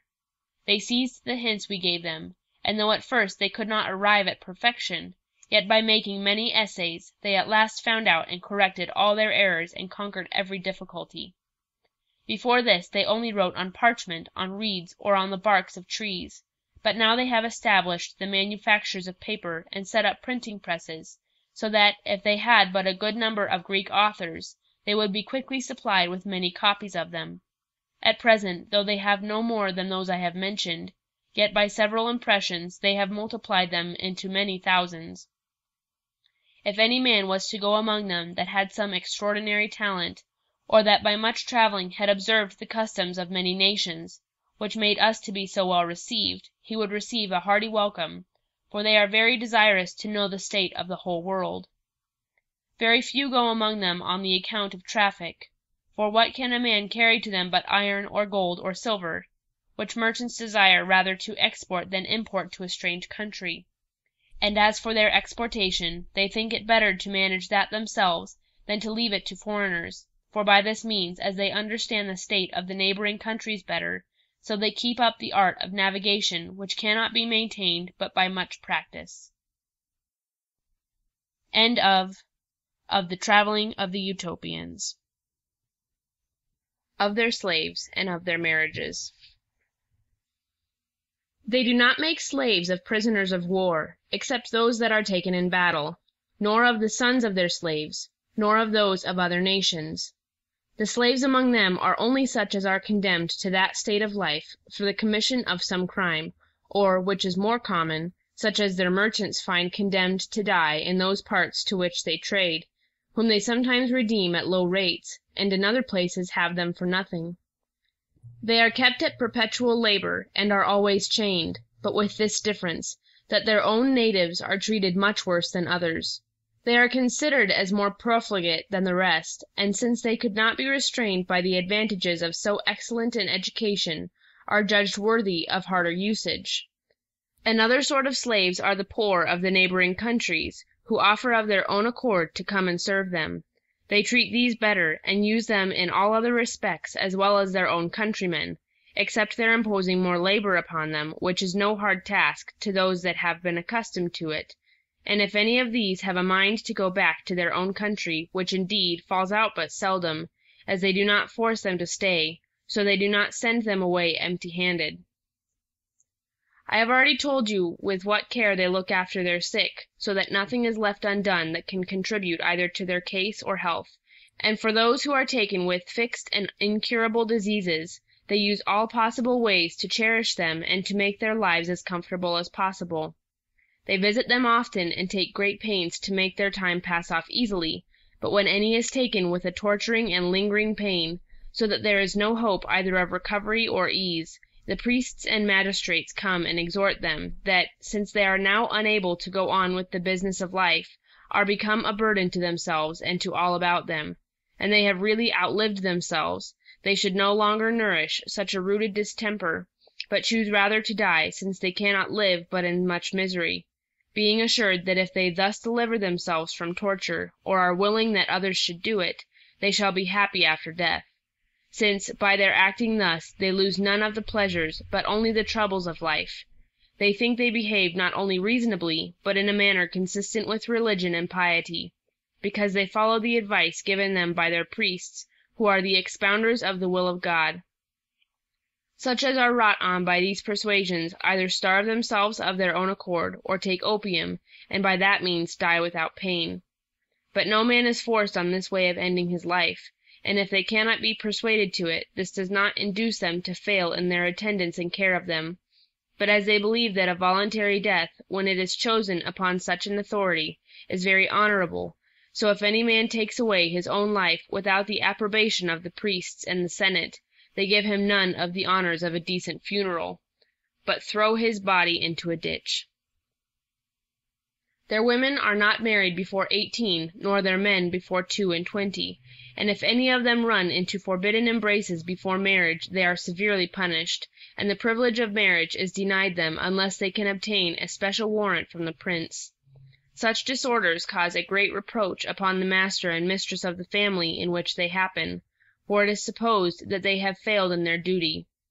The reason of punishing this so severely is, because they think that if they were not strictly restrained from all vagrant appetites, very few would engage in a state in which they venture the quiet of their whole lives, by being confined to one person, and are obliged to endure all the inconveniences with which it is accompanied. In choosing their wives, they use a method that would appear to us very absurd and ridiculous, but it is constantly observed among them, and is accounted perfectly consistent with wisdom. Before marriage, some grave matron presents the bride, naked, whether she is a virgin or a widow, to the bridegroom, and after that some grave man presents the bridegroom, naked, to the bride. We indeed both laughed at this, and condemned it as very indecent. But they, on the other hand, wondered at the folly of the men of all other nations who, if they are but to buy a horse of a small value, are so cautious that they will see every part of him, and take off both his saddle and all his other tackle, that there may be no secret ulcer hid under any of them, and that yet in the choice of a wife, on which depends the happiness or unhappiness of the rest of his life, a man should venture upon trust, and only see about a hand's breadth of the face, all the rest of the body being covered, under which may lie hid what may be contagious as well as loathsome. All men are not so wise as to choose a woman only for her good qualities, and even wise men consider the body as that which adds not a little to the mind, and it is certain there may be some such deformity covered with clothes as may totally alienate a man from his wife, when it is too late to part with her. If such a thing is discovered after marriage, a man has no remedy but patience. They, therefore, think it is reasonable that there should be good provision made against such mischievous frauds. There was so much the more reason for them to make a regulation in this matter, because they are the only people of those parts that neither allow of polygamy nor of divorces, except in the case of adultery or insufferable perverseness. For in these cases the Senate dissolves the marriage and grants the injured person leave to marry again, but the guilty are made infamous and are never allowed the privilege of a second marriage. None are suffered to put away their wives against their wills, from any great calamity that may have fallen on their persons, for they look on it as the height of cruelty and treachery to abandon either of the married persons when they need most the tender care of their consort, and that chiefly in the case of old age, which, as it carries many diseases along with it, so it is a disease of itself. But it frequently falls out that when a married couple do not well agree, they, by mutual consent, separate, and find out other persons with whom they hope they may live more happily. Yet this is not done without obtaining leave of the Senate, which never admits of a divorce, but upon a strict inquiry made, both by the senators and their wives, into the grounds upon which it is desired. And even when they are satisfied concerning the reasons of it, they go on but slowly, for they imagine that too great easiness in granting leave for new marriages would very much shake the kindness of married people. They punish severely those that defile the marriage bed. If both parties are married, they are divorced, and the injured persons may marry one another, or whom they please, but the adulterer and the adulteress are condemned to slavery. Yet if either of the injured persons cannot shake off the love of the married person, they may live with them still in that state, but they must follow them to that labor to which the slaves are condemned, and sometimes the repentance of the condemned, together with the unshaken kindness of the innocent and injured person, has prevailed so far with the prince that he is taken off the sentence. But those that relapse after they are once pardoned are punished with death. Their law does not determine the punishment for other crimes, but that is left to the Senate, to temper it according to the circumstances of the fact. Husbands have power to correct their wives, and parents to chastise their children, unless the fault is so great that a public punishment is thought necessary for striking terrors into others. For the most part, slavery is the punishment even of the greatest crimes, for as that is no less terrible to the criminals themselves than death, so they think that preserving them in a state of servitude is more for the interest of the commonwealth than killing them, since as their labor is a greater benefit to the public than their death could be, so the sight of their misery is a more lasting terror to other men than that which would be given by their death. If their slaves rebel and will not bear their yoke and submit to the labor that is enjoined them, they are treated as wild beasts that cannot be kept in order, neither by a prison nor by their chains, and are at last put to death. But those who bear their punishment patiently, and are so much wrought on by that pressure that lies so hard on them, that it appears they are really more troubled for the crimes they have committed than for the miseries they suffer, are not out of hope, but that, at last, either the prince will, by his prerogative, or the people, by their intercession, restore them again to their liberty, or at least very much mitigate their slavery. He that tempts a married woman to adultery is no less severely punished than he that commits it, for they believe that a deliberate design to commit a crime is equal to the fact itself, since its not taking effect does not make the person that miscarried in his attempt at all the less guilty.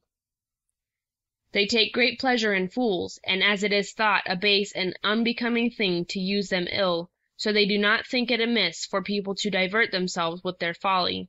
And, in their opinion, this is a great advantage to the fools themselves, for if men were so sullen and severe as not at all to please themselves with their ridiculous behavior and foolish sayings, which is all that they can do to recommend themselves to others, it could not be expected that they would be so well provided for, nor so tenderly used as they must otherwise be. If any man should reproach another for his being misshaped or imperfect in any part of his body, it would not at all be thought a reflection on the person so treated, but it would be accounted scandalous in him that had upbraided another with what he could not help. It is thought a sign of a sluggish and sordid mind not to preserve carefully one's natural beauty, but it is likewise infamous among them to use paint. They all see that no beauty recommends a wife so much to her husband as the probity of her life and her obedience, for as some few are caught and held only by beauty, so all are attracted by the other excellences which charm all the world. As they fright men from committing crimes by punishments, so they invite them to the love of virtue by public honors. Therefore they erect statues to the memories of such worthy men as have deserved well of their country, and set these in their marketplaces, both to perpetuate the remembrance of their actions, and to be an incitement to their posterity to follow their example. If any man aspires to any office, he is sure never to compass it. They all live easily together, for none of the magistrates are either insolent or cruel to the people. they affect rather to be called fathers, and by being really so, they well deserve the name, and the people pay them all the marks of honor the more freely because none are exacted from them. The prince himself has no distinction either of garments or of a crown, but is only distinguished by a sheaf of corn carried before him, as the high priest is also known by his being preceded by a person carrying a wax light. They have but few laws, and such is their constitution that they need not many. They very much condemn other nations whose laws, together with the commentaries on them, swell up to so many volumes, for they think it an unreasonable thing to oblige men to obey a body of laws that are both of such a bulk, and so dark as not to be read and understood by every one of the subjects. They have no lawyers among them, for they consider them as a sort of people whose profession it is to disguise matters and to wrest the laws, and therefore they think it is much better that every man should plead his own cause, and trust it to the judge, as in other places the client trusts it to a counselor. By this means they both cut off many delays, and find out truth more certainly, for after the parties have laid open the merits of the cause, without those artifices which lawyers are apt to suggest, the judge examines the whole matter, and supports the simplicity of such well-meaning persons, whom otherwise crafty men would be sure to run down, and thus they avoid those evils which appear very remarkably among all those nations that labor under a vast load of laws. Every one of them is skilled in their law, for, as it is a very short study, so the plainest meaning of which words are capable is always the sense of their laws, and they argue thus: all laws are promulgated for this end, that every man may know his duty, and therefore the plainest and most obvious sense of the words is that which ought to be put upon them, since a more refined exposition cannot be easily comprehended, and would only serve to make the laws become useless to the greater part of mankind, and especially to those who need most the direction of them. For it is all one not to make a law at all, or to couch it in such terms that, without a quick apprehension and much study, a man cannot find out the true meaning of it, since the generality of mankind are both so dull, and so much employed in their several trades, that they have neither the leisure nor the capacity requisite for such an inquiry. Some of their neighbors, who are masters of their own liberties, having long ago, by the assistance of the Utopians, shaken off the yoke of tyranny, and being much taken with those virtues which they observe among them, have come to desire that they would send magistrates to govern them, some changing them every year, and others every 5 years. At the end of their government they bring them back to Utopia with great expressions of honor and esteem, and carry away others to govern in their stead. In this they seem to have fallen upon a very good expedient for their own happiness and safety. For since the good or ill condition of a nation depends so much upon their magistrates, they could not have made a better choice than by pitching on men whom no advantages can bias, for wealth is of no use to them, since they must so soon go back to their own country, and they, being strangers among them, are not engaged in any of their heats or animosities, and it is certain that when public judicators are swayed, either by avarice or partial affections, there must follow a dissolution of justice, the chief sinew of society. The Utopians call those nations that come and ask magistrates from them neighbors, but those to whom they have been of more particular service, friends, and as all other nations are perpetually either making leagues or breaking them, they never enter into an alliance with any state. They think leagues are useless things, and believe that if the common ties of humanity do not knit men together, the faith of promises will have no great effect, and they are the more confirmed in this by what they see among the nations round about them, who are no strict observers of leagues and treaties. We know how religiously they are observed in Europe, more particularly where the Christian doctrine is received, among whom they are sacred and inviolable, which is partly owing to the justice and goodness of the princes themselves, and partly to the reverence they pay to the popes, who, as they are the most religious observers of their own promises, so they exhort all other princes to perform theirs, and, when fainter methods do not prevail, they compel them to it by the severity of the pastoral censure, and think that it would be the most indecent thing possible if men who are particularly distinguished by the title of the faithful should not religiously keep the faith of their treaties. But in that new-found world, which is not more distant from us in situation than the people are in their manners and course of life, there is no trusting to leagues, even though they were made with all the pomp of the most sacred ceremonies. On the contrary, they are on this account the sooner broken, some slight pretense being found in the words of the treaties, which are purposely couched in such ambiguous terms that they can never be so strictly bound, but they will always find some loophole to escape at, and thus they break both their leagues and their faith. And this is done with such impudence, that those very men who value themselves on having suggested these expedients to their princes would, with a haughty scorn, declaim against such craft, or, to speak plainer, such fraud and deceit, if they found private men make use of it in their bargains, and would readily say that they deserved to be hanged.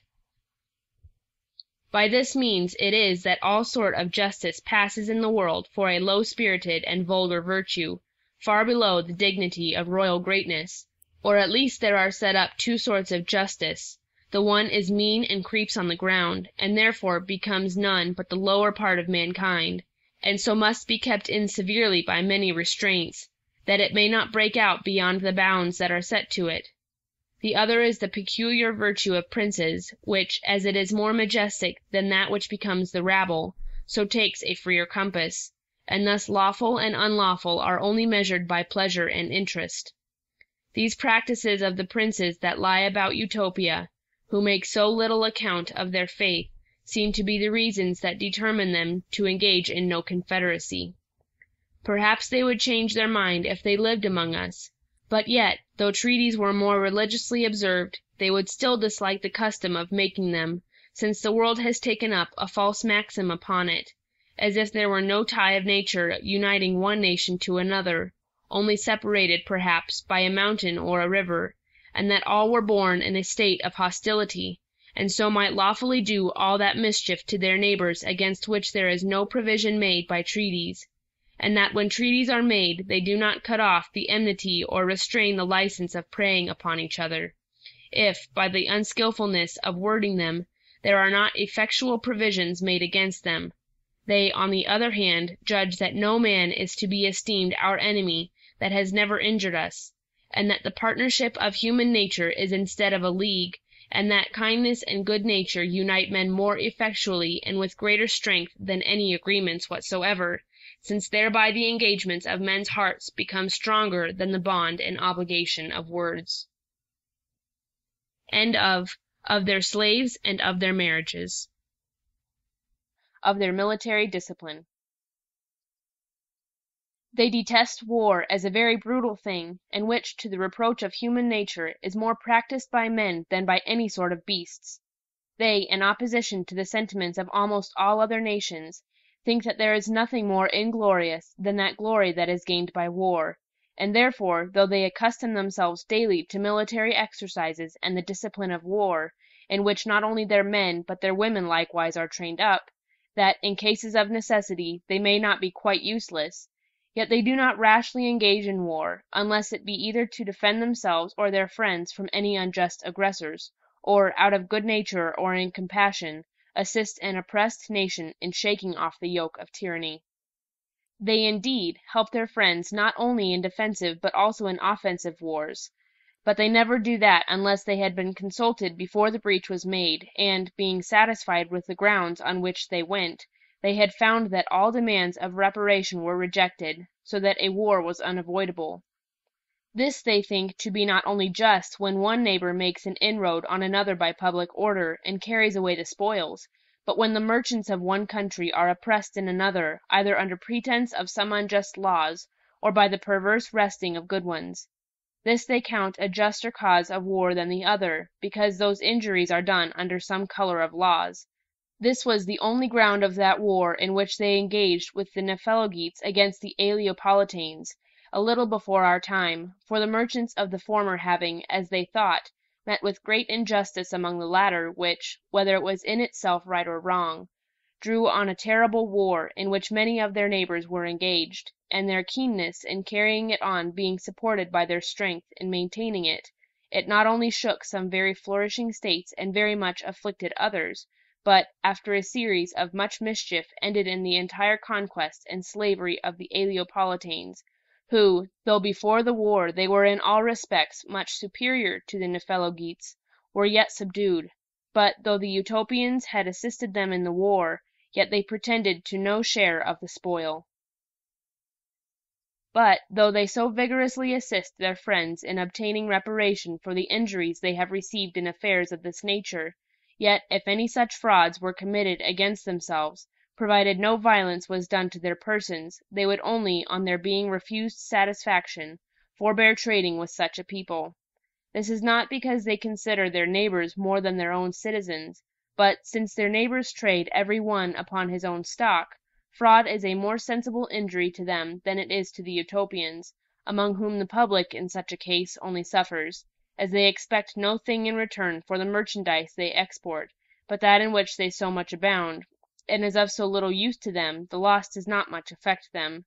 They think, therefore, it would be too severe to revenge a loss attended with so little inconvenience, either to their lives or their subsistence, with the death of many persons. But if any of their people are either killed or wounded wrongfully, whether it be done by public authority or only by private men, as soon as they hear of it they send ambassadors, and demand that the guilty persons may be delivered up to them, and if that is denied they declare war, but if it be complied with, the offenders are condemned either to death or slavery.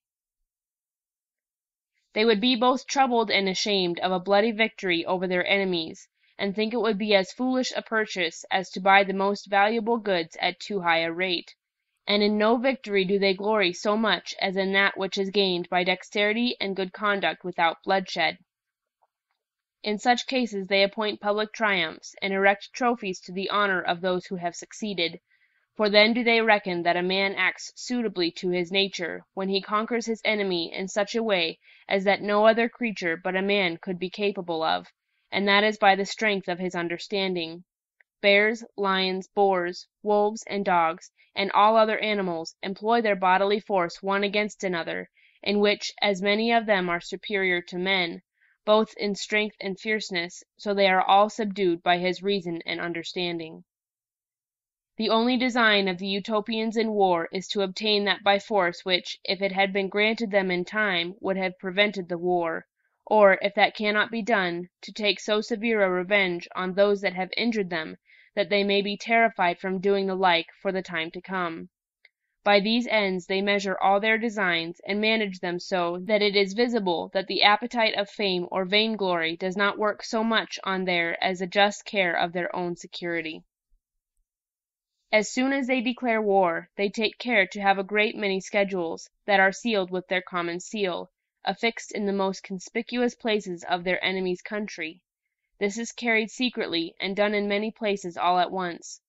In these they promise great rewards to such as shall kill the prince, and lesser in proportion to such as shall kill any other persons, who are those on whom, next to the prince himself, they cast the chief balance of the war. And they double the sum to him that, instead of killing the person so marked out, shall take him alive, and put him in their hands. They offer not only indemnity, but rewards, to such of the persons themselves that are so marked, if they will act against their countrymen. But this means those that are named in their schedules become not only distrustful of their fellow citizens, but are jealous of one another, and are much distracted by fear and danger. For it has often fallen out that many of them, and even the prince himself, have been betrayed, by those in whom they have trusted most, for the rewards that the Utopians offer are so immeasurably great, that there is no sort of crime to which men cannot be drawn by them. They consider the risk that those run who undertake such services, and offer a recompense proportioned to the danger, not only a vast deal of gold, but great revenues and lands, that lie among other nations that are their friends, where they may go and enjoy them very securely, and they observe the promises they make of their kind most religiously. They very much approve of this way of corrupting their enemies, though it appears to others to be base and cruel, but they look on it as a wise course, to make an end of what would be otherwise a long war, without so much as hazarding one battle to decide it. They think it likewise an act of mercy and love to mankind, to prevent the great slaughter of those that must otherwise be killed in the progress of the war, both on their own side and on that of their enemies, by the death of a few that are most guilty, and that in so doing they are kind even to their enemies, and pity them no less than their own people, as knowing that the greater part of them do not engage in the war of their own accord, but are driven into it by the passions of their prince. If this method does not succeed with them, then they sow seeds of contention among their enemies, and animate the prince's brother or some of the nobility to aspire to the crown. If they cannot disunite them by domestic broils, then they engage their neighbors against them, and make them set on foot some old pretensions, which are never wanting to princes when they have occasion for them. These they plentifully supply with money, though but very sparingly with any auxiliary troops, for they are so tender of their own people that they would not willingly exchange one of them, even with the prince of their enemy's country. But as they keep their gold and silver only for such an occasion, so, when that offers itself, they easily part with it, since it would be no convenience to them, though they should reserve nothing of it to themselves. For besides the wealth that they have among them at home, they have a vast treasure abroad, many nations round about them being deep in their debt, so that they hire soldiers from all places for carrying on their wars, but chiefly from the Zapoletes, who live 500 miles east of Utopia. They are a rude, wild, and fierce nation, who delight in the woods and rocks, among which they were born and bred up. They are hardened both against heat, cold, and labor, and know nothing of the delicacies of life. They do not apply themselves to agriculture, nor do they care either for their houses or their clothes. Cattle is all that they look after, and for the greatest part they live either by hunting or upon rapine, and are made, as it were, only for war. They watch all opportunities of engaging in it, and very readily embrace such as are offered them. Great numbers of them will frequently go out and offer themselves for a very low pay, to serve any that will employ them. They know none of the arts of life, but those that lead to the taking it away. They serve those that hire them, both with much courage and great fidelity, but will not engage to serve for any determined time, and agree upon such terms that the next day they may go over to the enemies of those whom they serve if they offer them a greater encouragement, and will, perhaps, return to them the day after that upon a higher advance of their pay. There are few wars in which they make not a considerable part of the armies of both sides, so it often falls out that they who are related and were hired in the same country, and so have lived long and familiarly together, forgetting both their relations and former friendship, kill one another upon no other consideration than that of being hired to it for a little money by princes of different interests. And such a regard have they for money, that they are easily wrought on by the difference of 1 penny a day to change sides. So entirely does their avarice influence them, and yet this money, which they value so highly, is of little use to them, for what they purchase thus with their blood they quickly waste on luxury, which among them is but of a poor and miserable form. This nation serves the Utopians against all people whatsoever, for they pay higher than any other. The Utopians hold this for a maxim, that as they seek out the best sort of men for their own use at home, so they make use of this worst sort of men for the consumption of war, and therefore they hire them with the offers of vast rewards to expose themselves to all sorts of hazards, out of which the greater part never returns to claim their promises, yet they make them good most religiously to such as escape. This animates them to adventure again, whenever there is occasion for it, for the Utopians are not at all troubled how many of these happen to be killed, and reckon it a service done to mankind if they could be a means to deliver the world from such a lewd and vicious sort of people, that seem to have run together as to the drain of human nature. Next to these, they are served in their wars with those upon whose account they undertake them, and with the auxiliary troops of their other friends, to whom they join a few of their own people, and send some man of eminent and approved virtue to command in chief. There are 2 sent with him, who, during his command, are but private men, but the first is to succeed him if he should happen to be either killed or taken, and, in case of the like misfortune to him, the third comes in his place, and thus they provide against all events, that such accidents as may befall their generals may not endanger their armies. When they draw out troops of their own people, they take such out of every city as freely offer themselves, for none are forced to go against their wills, since they think that if any man is pressed that wants courage, he will not only act faintly, but by his cowardice dishearten others. But if an invasion is made on their country, they will make use of such men, if they have good bodies, though they are not brave, and either put them aboard their ships, or place them on the walls of their towns, that being so posted they may find no opportunity of flying away, and thus either shame, the heat of action, or the impossibility of flying, bears down their cowardice. They often make a virtue of necessity, and behave themselves well, because nothing else is left them. But as they force no man to go into any foreign war against his will, so they do not hinder those women who are willing to go along with their husbands. On the contrary, they encourage and praise them, and they stand often next to their husbands in the front of the army. They also place together those who are related, parents and children, kindred, and those that are mutually allied, near one another, that those whom nature has inspired with the greatest zeal for assisting one another may be the nearest and readiest to do it. And it is matter of great reproach if husband or wife survive one another, or if a child survives his parent, and therefore when they come to be engaged in action, they continue to fight to the last man, if their enemies stand before them, and as they use all prudent methods to avoid the endangering their own men, and if it is possible let all the action and danger fall upon the troops that they hire, so if it becomes necessary for themselves to engage, they then charge with as much courage as they avoided it before with prudence. Nor is it a fierce charge at first, but it increases by degrees, and as they continue in action, they grow more obstinate, and press harder upon the enemy, insomuch that they will much sooner die than give ground.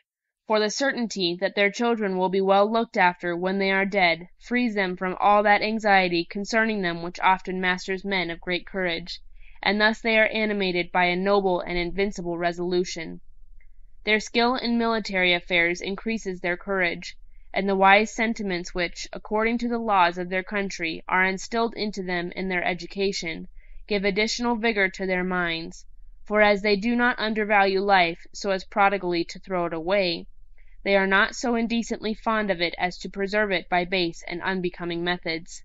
In the greatest heat of action the bravest of their youth, who have devoted themselves to that service, single out the general of their enemies, set on him either openly or by ambuscade, pursue him everywhere, and when spent and wearied out, are relieved by others who never give over the pursuit, either attacking him with close weapons when they can get near him, or with those which wound at a distance, when others get in between them.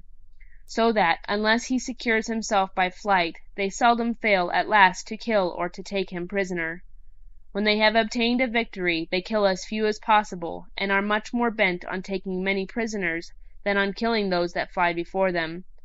Nor do they ever let their men so loose in the pursuit of their enemies as not to retain an entire body still in order, so that if they have been forced to engage the last of their battalions before they could gain the day, they will rather let their enemies all escape than pursue them when their own army is in disorder, remembering well what has often fallen out to themselves, that when the main body of their army has been quite defeated and broken, when their enemies, imagining the victory obtained, have let themselves loose into an irregular pursuit, a few of them that lay for a reserve, waiting a fit opportunity, have fallen on them in their chase, and when straggling in disorder, and apprehensive of no danger, but counting the day their own, have turned the whole action, and, wresting out of their hands a victory that seemed certain and undoubted, while the vanquished have suddenly become victorious. It is hard to tell whether they are more dexterous in laying or avoiding ambushes. They sometimes seem to fly when it is far from their thoughts, and when they intend to give ground, they do it so that it is very hard to find out their design.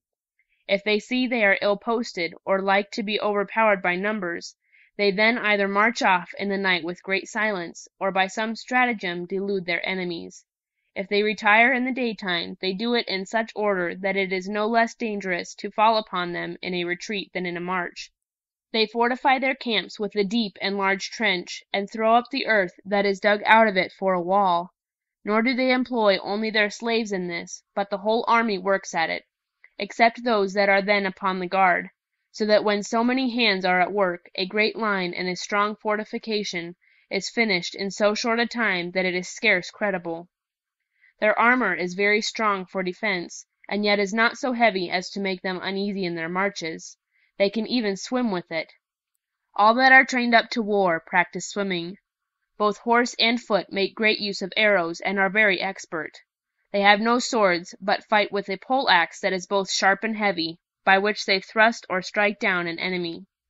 They are very good at finding out warlike machines, and disguise them so well that the enemy does not perceive them till he feels the use of them, so that he cannot prepare such a defence as would render them useless. The chief consideration had in the making them is that they may be easily carried and managed. If they agree to a truce, they observe it so religiously that no provocations will make them break it. They never lay their enemies' country waste, nor burn their corn. And even in their marches they take all possible care that neither horse nor foot may tread it down. For they do not know but that they may have use for it themselves. They hurt no man whom they find disarmed, unless he is a spy. When a town is surrendered to them, they take it into their protection, and when they carry a place by storm, they never plunder it, but put those only to the sword that oppose the rendering of it up, and make the rest of the garrison slaves. But for the other inhabitants, they do them no hurt, and if any of them had advised a surrender, they give them good rewards out of the estates of those that they condemn, and distribute the rest among their auxiliary troops, but they themselves take no share of the spoil. When a war is ended, they do not oblige their friends to reimburse their expenses, but they obtain them of the conquered, either in money which they keep for the next occasion, or in lands, out of which a constant revenue is to be paid them. By many increases, the revenue which they draw out from several countries on such occasions is now risen to above 700,000 ducats a year. They send some of their own people to receive these revenues, who have orders to live magnificently and like princes, by which means they consume much of it upon the place, and either bring over the rest to Utopia, or lend it to that nation in which it lies. This they most commonly do, unless some great occasion, which falls out but very seldom, should oblige them to call for it all. It is out of these lands that they assign rewards to such as they encourage to adventure on desperate attempts. If any prince that engages in war with them is making preparations for invading their country, they prevent him, and make his country the seat of the war, for they do not willingly suffer any war to break in upon their island, and if that should happen, they would only defend themselves by their own people, but would not call for auxiliary troops to their assistance. End of their military discipline. Of the religions of the Utopians. There are several sorts of religions, not only in different parts of the island, but even in every town. Some worshipping the sun, others the moon or one of the planets. Some worship such men as have been eminent in former times for virtue or glory, not only as ordinary deities, but as the supreme God. Yet the greater and wiser sort of them worship none of these, but adore one eternal, invisible, infinite, and incomprehensible deity, as a being that is far above all our apprehensions, that is spread over the whole universe, not by his bulk, but by his power and virtue. Him they call the Father of all, and acknowledge that the beginnings, the increase, the progress, the vicissitudes, and the end of all things come only from him. Nor do they offer divine honors to any but to him alone. And indeed, though they differ concerning other things, yet all agree in this, that they think there is one supreme being that made and governs the world, whom they call, in the language of their country, Mithras. They differ in this, that one thinks the God whom he worships is this supreme being, and another thinks that his idol is that God, but they all agree in one principle, that whoever is this supreme being, he is also that great essence to whose glory and majesty all honors are ascribed by the consent of all nations. By degrees they fall off from the various superstitions that are among them, and grow up to that one religion that is the best and most in request. And there is no doubt to be made, but that all the others had vanished long ago, if some of those who advised them to lay aside their superstitions had not met with some unhappy accidents, which, being considered as inflicted by heaven, made them afraid that the God whose worship had like to have been abandoned had interposed and revenged themselves on those who despised their authority. After they had heard from us an account of the doctrine, the course of life, and the miracles of Christ, and of the wonderful constancy of so many martyrs, whose blood, so willingly offered up by them, was the chief occasion of spreading their religion over a vast number of nations, It is not to be imagined how inclined they were to receive it. I shall not determine whether this proceeded from any secret inspiration of God, or whether it was because it seemed so favorable to that community of goods, which is an opinion so particular as well as so dear to them, since they perceived that Christ and his followers lived by that rule, and that it was still kept up in some communities among the sincerest sort of Christians.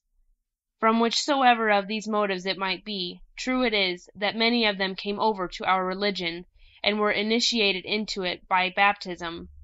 But as 2 of our number were dead, so none of the 4 that survived were in priests' orders. We, therefore, could only baptize them, so that, to our great regret, they could not partake of the other sacraments, that can only be administered by priests. But they are instructed concerning them, and long most vehemently for them. They have had great disputes among themselves, whether one chosen by them to be a priest would not be thereby qualified to do all the things that belong to that character, even though he had no authority derived from the Pope, and they seemed to be resolved to choose some for that employment, but they had not done it when I left them. Those among them that have not received our religion do not fright any from it, and use none ill that goes over to it, so that all the while I was there 1 man was only punished on this occasion. He being newly baptized did, notwithstanding all that we could say to the contrary, dispute publicly concerning the Christian religion, with more zeal than discretion, and with so much heat, that he not only preferred our worship to theirs, but condemned all their rites as profane, and cried out against all that adhered to them as impious and sacrilegious persons, that were to be damned to everlasting burnings. Upon his having frequently preached in this manner he was seized, and after trial he was condemned to banishment, not for having disparaged their religion, but for his inflaming the people to sedition. For this is one of their most ancient laws, that no man ought to be punished for his religion. At the first constitution of their government, Utopia having understood that before his coming among them the old inhabitants had been engaged in great quarrels concerning religion, by which they were so divided among themselves, that he found it an easy thing to conquer them, since, instead of uniting their forces against him, every different party in religion fought by themselves. After he had subdued them, he made a law that every man might be of what religion he pleased, and might endeavor to draw others to it by the force of argument, and by amicable and modest ways, but without bitterness against those of other opinions, but that he ought to use no other force but that of persuasion, and was neither to mix with it reproaches nor violence, and such as did otherwise were to be condemned to banishment or slavery. This law was made by Utopus, not only for preserving the public peace, which he saw suffered much by daily contentions and irreconcilable heats, but because he thought the interest of religion itself required it. He judged it not fit to determine anything rashly, and seemed to doubt whether those different forms of religion might not all come from God, who might inspire man in a different manner, and be pleased with this variety. He therefore thought it indecent and foolish for any man to threaten and terrify another to make him believe what did not appear to him to be true. And supposing that only one religion was really true, and the rest false, he imagined that the native force of truth would at last break forth and shine bright, if supported only by the strength of argument, and attended to with a gentle and unprejudiced mind; while, on the other hand, if such debates were carried on with violence and tumults, as the most wicked are always the most obstinate, so the best and most holy religion might be choked with superstition, as corn is with briars and thorns. He therefore left men wholly to their liberty, that they might be free to believe as they should see cause. Only he made a solemn and severe law against such as should so far degenerate from the dignity of human nature, as to think that our souls died with our bodies, or that the world was governed by chance, without a wise overruling providence. For they all formerly believed that there was a state of rewards and punishments to the good and bad after this life, and they now look on those that think otherwise as scarce fit to be counted men, since they degrade so noble a being as the soul, and reckon it no better than a beast's. Thus they are far from looking on such men as fit for human society, or to be citizens of a well-ordered commonwealth, since a man of such principles must needs, as oft as he dares do it, despise all their laws and customs. For there is no doubt to be made that a man who is afraid of nothing but the law, and apprehends nothing after death, will not scruple to break through all the laws of his country, either by fraud or force, when by this means he may satisfy his appetites. They never raise any that hold these maxims, either to honours or offices, nor employ them in any public trust, but despise them as men of base and sordid minds. Yet they do not punish them, because they lay this down as a maxim, that a man cannot make himself believe anything he pleases, nor do they drive any to dissemble their thoughts by threatenings, so that men are not tempted to lie or disguise their opinions, which being a sort of fraud is abhorred by the Utopians. They take care indeed to prevent their disputing in defense of these opinions, especially before the common people, but they suffer and even encourage them to dispute concerning them in private with their priest, and other grave men, being confident that they will be cured of those mad opinions by having reason laid before them. There are many among them that run far to the other extreme, though it is neither thought an ill nor unreasonable opinion, and therefore is not at all discouraged. They think that the souls of beasts are immortal, though far inferior to the dignity of the human soul, and not capable of so great a happiness.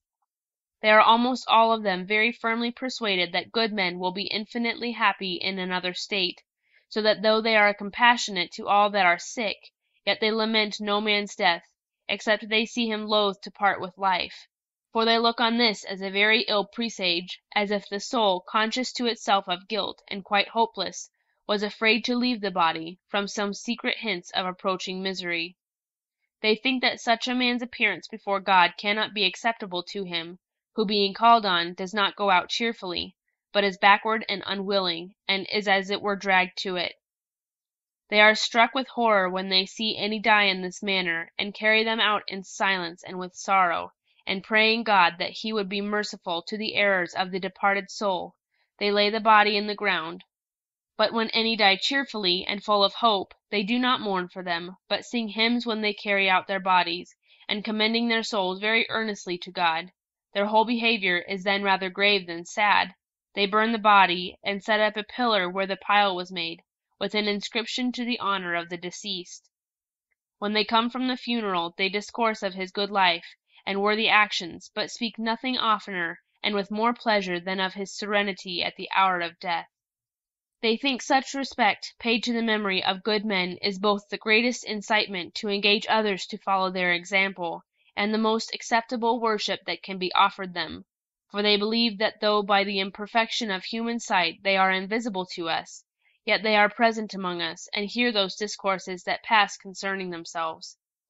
They believe it inconsistent with the happiness of departed souls not to be at liberty to be where they will, and do not imagine them capable of the ingratitude of not desiring to see those friends with whom they lived on earth in the strictest bonds of love and kindness. Besides, they are persuaded that good men, after death, have these affections, and all other good dispositions increased rather than diminished, and therefore conclude that they are still among the living, and observe all they say or do. From hence they engage in all their affairs with the greater confidence of success, as trusting to their protection, while this opinion of the presence of their ancestors is a restraint that prevents their engaging in ill designs. They despise and laugh at auguries, and the other vain and superstitious ways of divination, so much observed among other nations, but have great reverence for such miracles as cannot flow from any of the powers of nature, and look on them as effects and indications of the presence of the Supreme Being, of which they say many instances have occurred among them, and that sometimes their public prayers, which upon great and dangerous occasions they have solemnly put up to God, with assured confidence of being heard, have been answered in a miraculous manner. They think the contemplating God and his works, and the adoring him for them, is a very acceptable piece of worship to him. There are many among them that upon a motive of religion neglect learning, and apply themselves to no sort of study, nor do they allow themselves any leisure time, but are perpetually employed, believing that by the good things that a man does he secures to himself that happiness that comes after death. Some of these visit the sick, others mend highways, cleanse ditches, repair bridges, or dig turf, gravel, or stone. Others fell and cleave timber, and bring wood, corn, and other necessaries on carts into their towns. Nor do these only serve the public, but they serve even private men, more than the slaves themselves do. For if there is anywhere a rough, hard, and sordid piece of work to be done, from which many are frightened by the labor and the loathsomeness of it, if not the despair of accomplishing it, they cheerfully, and of their own accord, take that to their share, and by that means, as they ease others very much, so they afflict themselves, and spend their whole life in hard labor. And yet they do not value themselves upon this, nor lessen other people's credit to raise their own. But by their stooping to such servile employments they are so far from being despised, that they are so much the more esteemed by the whole nation. Of these there are two sorts. Some live unmarried and chaste, and abstain from eating any sort of flesh, and thus weaning themselves from all the pleasures of the present life, which they account hurtful, they pursue, even by the hardest and painfullest methods possible, that blessedness which they hope for hereafter. And the nearer they approach to it, they are the more cheerful and earnest in their endeavors after it. Another sort of them is less willing to put themselves to much toil, and therefore prefer a married state to a single one. And as they do not deny themselves the pleasure of it, so they think the begetting of children is a debt which they owe to human nature, and to their country. Nor do they avoid any pleasure that does not hinder labor, and therefore eat flesh so much the more willingly, as they find that by this means they are the more able to work. The Utopians look upon these as the wiser sect, but they esteem the others as the most holy. They would indeed laugh at any man who, from the principles of reason, would prefer an unmarried state to a married, or a life of labor to an easy life, but they reverence and admire such as do it from the motives of religion. There is nothing in which they are more cautious than in giving their opinion positively concerning any sort of religion. The men that lead those severe lives are called in the language of their country Bruthescas, which answers to those we call religious orders. Their priests are men of eminent piety, and therefore they are but few, for there are only 13 in every town, one for every temple. But when they go to war, 7 of these go out with their forces, and 7 others are chosen to supply their room in their absence. But these enter again upon their employments when they return, and those who serve in their absence attend upon the high priest, till vacancies fall by death, for there is one set over the rest. They are chosen by the people, as the other magistrates are, by suffrages given in secret, for preventing of factions, and when they are chosen they are consecrated by the college of priests. The care of all sacred things, the worship of God, and an inspection into the manners of the people are committed to them. It is a reproach to a man to be sent for by any of them, or for them to speak to him in secret, for that always gives some suspicion. All that is incumbent on them is only to exhort and admonish the people, for the power of correcting and punishing ill men belongs wholly to the prince, and to the other magistrates. The severest thing that the priest does is the excluding those that are desperately wicked from joining in their worship. There is not any sort of punishment more dreaded by them than this, for as it loads them with infamy, so it fills them with secret horrors, such is their reverence to their religion, nor will their bodies be long exempted from their share of trouble, for if they do not very quickly satisfy the priests of the truth of their repentance, they are seized on by the Senate and punished for their impiety. The education of youth belongs to the priests, yet they do not take so much care of instructing them in letters as in forming their minds and manners aright. They use all possible methods to infuse very early into the tender and flexible minds of children such opinions as are both good in themselves and will be useful to their country, for when deep impressions of these things are made at that age, they follow men through the whole course of their lives, and conduce much to preserve the peace of the government, which suffers by nothing more than by vices that rise out of ill opinions.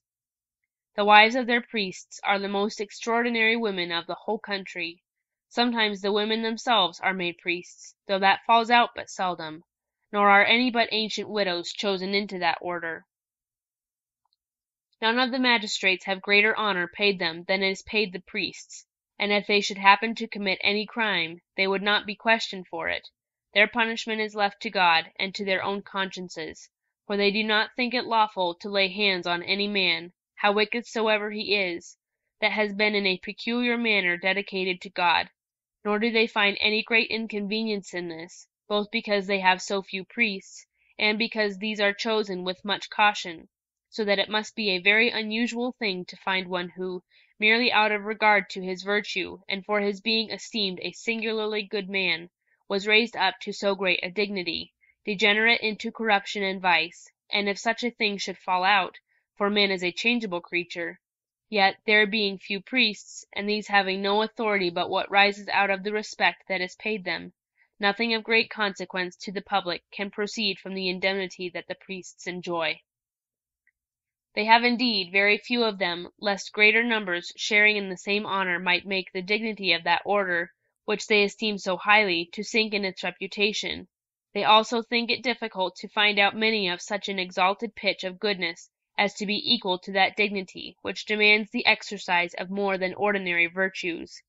Nor are the priests in greater veneration among them than they are among their neighboring nations, as you may imagine by that which I think gives occasion for it. When the Utopians engage in battle, the priests who accompany them to the war, apparelled in their sacred vestments, kneel down during the action, in a place not far from the field, and, lifting up their hands to heaven, pray, first for peace, and then for victory to their own side, and particularly that it may be gained without the effusion of much blood on either side. And when the victory turns to their side, they run in among their own men to restrain their fury, and if any of their enemies see them or call to them, they are preserved by that means, and such as can come so near them as to touch their garments have not only their lives, but their fortunes secured to them. It is upon this account that all the nations round about consider them so much, and treat them with such reverence, that they have been often no less able to preserve their own people from the fury of their enemies than to save their enemies from their rage. For it has sometimes fallen out that when their armies have been in disorder and forced to fly, so that their enemies were running upon the slaughter and spoil, the priests by interposing have separated them from one another, and stopped the effusion of more blood, so that, by their mediation, a peace has been concluded on very reasonable terms. Nor is there any nation about them so fierce, cruel, or barbarous, as not to look upon their persons as sacred and inviolable. The first and the last day of the month and of the year is a festival. They measure their months by the course of the moon, and their years by the course of the sun. The first days are called in their language the Synemernes, and the last the Trapemernes, which answers in our language to the festival that begins or ends the season. They have magnificent temples that are not only nobly built, but extremely spacious, which is the more necessary as they have so few of them. They are a little dark within, which proceeds not from any error in the architecture, but is done with design, for their priests think that too much light dissipates the thoughts, and that a more moderate degree of it both recollects the mind and raises devotion. Though there are many different forms of religion among them, yet all these, how various soever, agree on the main point, which is the worshipping the divine essence, and therefore there is nothing to be seen or heard in their temples in which the several persuasions among them may not agree. For every sect performs those rites that are peculiar to it in their private houses, nor is there anything in the public worship that contradicts the particular ways of those different sects. There are no images for God in their temples, so that every one may represent him to his thoughts according to the way of his religion, nor do they call this one God by any other name but that of Mithras, which is the common name by which they all express the divine essence, whatsoever otherwise they think it to be. Nor are there any prayers among them but such as every one of them may use without prejudice to his own opinion. They meet in their temples on the evening of the festival that concludes the season, and not having yet broke their fast, they thank God for their good success during that year or month which is then at an end, and the next day, being that which begins the new season, they meet early in their temples to pray for the happy progress of all their affairs during that period upon which they then enter. In the festival which concludes the period before they go to the temple, both wives and children fall on their knees before their husbands or parents and confess everything in which they have either erred or failed in their duty, and beg pardon for it. Thus all little discontents and families are removed, that they may offer up their devotions with a pure and serene mind, for they hold it a great impiety to enter upon them with disturbed thoughts, or with a consciousness of their bearing hatred or anger in their hearts to any person whatsoever, and think that they should become liable to severe punishments if they presumed to offer sacrifices without cleansing their hearts, and reconciling all their differences. In the temples the two sexes are separated, the men go to the right hand, and the women to the left, and the males and females all place themselves before the head and master or mistress of the family to which they belong, so that those who have the government of them at home may see their deportment in public. And they intermingle them so that the younger and the older may be set by one another, for if the younger sort were all set together, they would, perhaps, trifle away that time too much in what they ought to beget in themselves that religious dread of the Supreme Being, which is the greatest and almost the only incitement to virtue. They offer up no living creature in sacrifice, nor do they think it suitable to the Divine Being, from whose bounty it is that these creatures have derived their lives, to take pleasure in their deaths, or the offering up their blood. They burn incense and other sweet odors, and have a great number of wax lights during their worship, not out of any imagination that such oblations can add anything to the divine nature, which even prayers cannot do, but as it is a harmless and pure way of worshipping God. So they think those sweet savours and lights, together with some other ceremonies, by a secret and unaccountable virtue, elevate men's souls, and inflame them with greater energy and cheerfulness during the divine worship. All the people appear in the temples in white garments, but the priests' vestments are parti-colored, and both the work and colors are wonderful. They are made of no rich materials, for they are neither embroidered nor set with precious stones, but are composed of the plumes of several birds, laid together with so much art and so neatly that the true value of them is far beyond the costliest materials.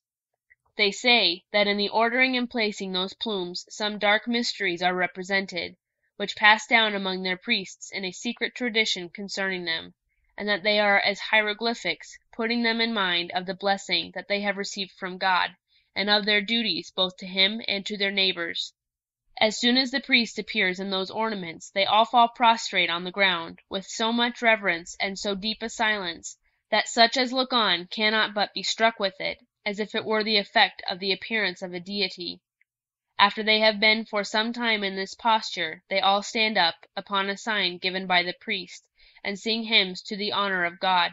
some musical instruments playing all the while.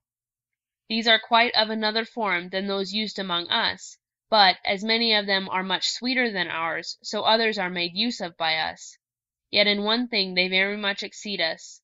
All their music, both vocal and instrumental, is adapted to imitate and express the passions, and is so happily suited to every occasion, that, whether the subject of the hymn be cheerful, or formed to soothe or trouble the mind, or to express grief or remorse, the music takes the impression of whatever is represented, affects and kindles the passions, and works the sentiments deep into the hearts of the hearers. When this is done, both priests and people offer up very solemn prayers to God, in a set form of words, and these are so composed that whatsoever is pronounced by the whole assembly may be likewise applied by every man in particular to his own condition. In these they acknowledge God to be the author and governor of the world, and the fountain of all the good they receive, and therefore offer up to Him their thanksgiving, and in particular bless Him for His goodness in ordering it so, that they are born under the happiest government in the world, and are of a religion which they hope is the truest of all others. But, if they are mistaken, and if there is either a better government, or a religion more acceptable to God, they implore His goodness to let them know it, vowing that they resolve to follow Him whithersoever He leads them. But if their government is the best, and their religion the truest, then they pray that He may fortify them in it, and bring all the world both to the same rules of life, and to the same opinions concerning Himself, unless, according to the unsearchableness of His mind, He is pleased with a variety of religions. Then they pray that God may give them an easy passage at last to Himself,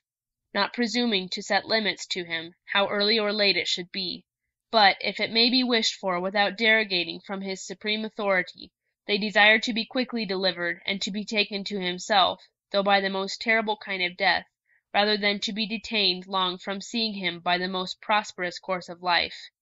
When this prayer is ended, they all fall down again upon the ground, and after a little while they rise up, go home to dinner, and spend the rest of the day in diversion or military exercises. Thus I have described to you, as particularly as I could, the constitution of that commonwealth, which I do not only think the best in the world, but indeed the only commonwealth that truly deserves that name. In all other places it is visible that, while people talk of a commonwealth, every man only seeks his own wealth; but there, where no man has any property, all men zealously pursue the good of the public, and indeed it is no wonder to see men act so differently. For in other commonwealths every man knows that, unless he provides for himself, how flourishing soever the commonwealth may be, he must die of hunger, so that he sees the necessity of preferring his own concerns to the public. But in Utopia, where every man has a right to everything, they all know that if care is taken to keep the public stores full, no private man can want anything. For among them there is no unequal distribution, so that no man is poor, none in necessity, and though no man has anything, yet they are all rich. For what can make a man so rich as to lead a serene and cheerful life, free from anxieties, neither apprehending want himself, nor vexed with the endless complaints of his wife? He is not afraid of the misery of his children, nor is he contriving how to raise a portion for his daughters, but is secure in this, that both he and his wife, his children and grandchildren, to as many generations as he can fancy, will all live both plentifully and happily; since, among them, there is no less care taken of those who were once engaged in labor, but grow afterwards unable to follow it, than there is elsewhere of these that continue still employed.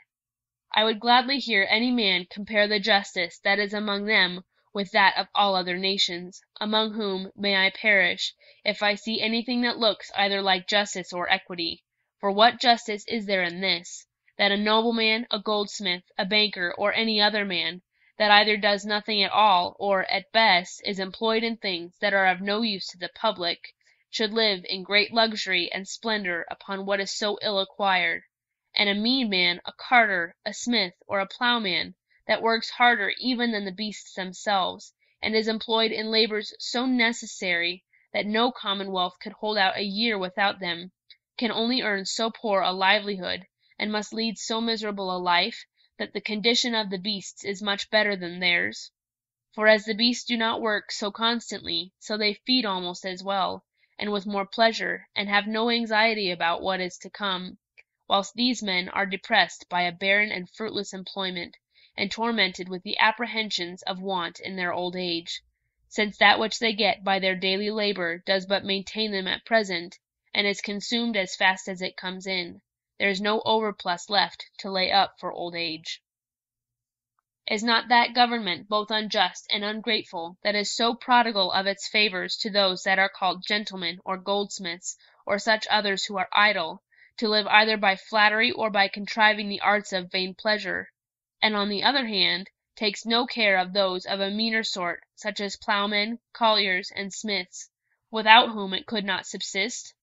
But after the public has reaped all the advantage of their service, and they come to be oppressed with age, sickness, and want, all their labors and the good they have done is forgotten, and all the recompense given them is that they are left to die in great misery.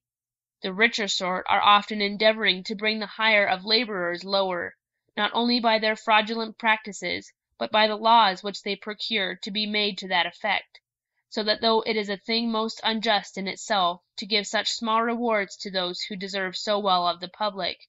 yet they have given those hardships the name and color of justice, by procuring laws to be made for regulating them. Therefore I must say that, as I hope for mercy, I can have no other notion of all the other governments that I see or know, than that they are a conspiracy of the rich, who, on pretense of managing the public, only pursue their private ends, and devise all the ways and arts they can find out. First, that they may, without danger, preserve all that they have so ill acquired, and then, that they may engage the poor to toil and labor for them at as low rates as possible, and oppress them as much as they please. And if they can but prevail to get these contrivances established by the show of public authority, which is considered as the representative of the whole people, then they are accounted laws. Yet these wicked men, after they have, by a most insatiable covetousness, divided that among themselves with which all the rest might have been well supplied, are far from the happiness that is enjoyed among the Utopians. For the use as well as the desire of money being extinguished, much anxiety and great occasions of mischief is cut off with it. And who does not see that the frauds, thefts, robberies, quarrels, tumults, contentions, seditions, murders, treacheries, and witchcrafts, which are, indeed, rather punished than restrained by the severities of law, would all fall off if money were not any more valued by the world. Men's fears, solicitudes, cares, labors, and watchings would all perish in the same moment with the value of money, even poverty itself, for the relief of which money seems most necessary, would fall. But, in order to the apprehending this aright, take one instance.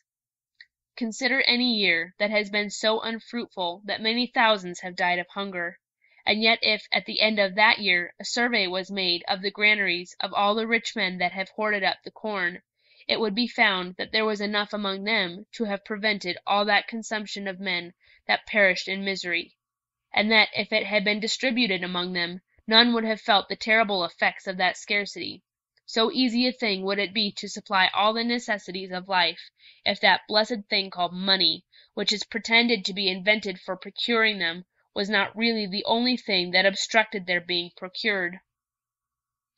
I do not doubt but rich men are sensible of this, and that they well know how much a greater happiness it is to want nothing necessary than to abound in many superfluities, and to be rescued out of so much misery than to abound with so much wealth. And I cannot think but the sense of every man's interest, added to the authority of Christ's commands, who, as he was infinitely wise, knew what was best, and was not less good in discovering it to us, would have drawn all the world over to the laws of the Utopians, if pride, that plague of human nature, that source of so much misery, did not hinder it. For this vice does not measure happiness so much by its own conveniences as by the miseries of others, and would not be satisfied with being thought a goddess, if none were left that were miserable, over whom she might insult. Pride thinks its own happiness shines the brighter by comparing it with the misfortunes of other persons, that by displaying its own wealth they may feel their poverty the more sensibly. This is that infernal serpent that creeps into the breasts of mortals, and possesses them too much to be easily drawn out, and therefore I am glad that the Utopians have fallen upon this form of government, in which I wish that all the world could be so wise as to imitate them.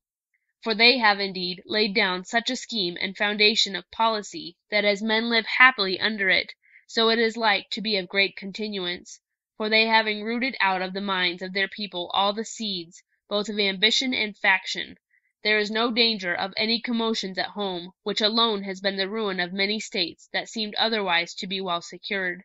But as long as they live in peace at home, and are governed by such good laws, the envy of all their neighboring princes, who have often, though in vain, attempted their ruin, will never be able to put their state into any commotion or disorder.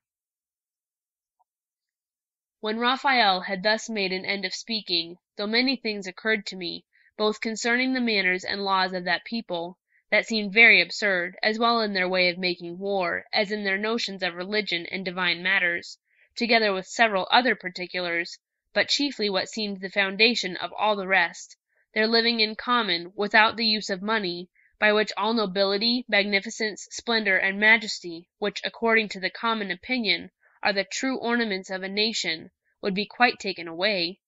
Yet, since I perceived that Raphael was weary, and was not sure whether he could easily bear contradiction, remembering that he had taken notice of some who seemed to think they were bound in honor to support the credit of their own wisdom, by finding out something to censure in all other men's inventions besides their own, I only commended their constitution and the account he had given of it in general, and so, taking him by the hand, carried him to supper, and told him I would find out some other time for examining this subject more particularly, and for discoursing more copiously upon it. And indeed I shall be glad to embrace an opportunity of doing it. In the meanwhile, though it must be confessed that he is both a very learned man and a person who has obtained a great knowledge of the world, I cannot perfectly agree to everything he has related. However, there are many things in the commonwealth of Utopia that I rather wish than hope to see followed in our governments. End of of the religions of the Utopians, and end of Utopia.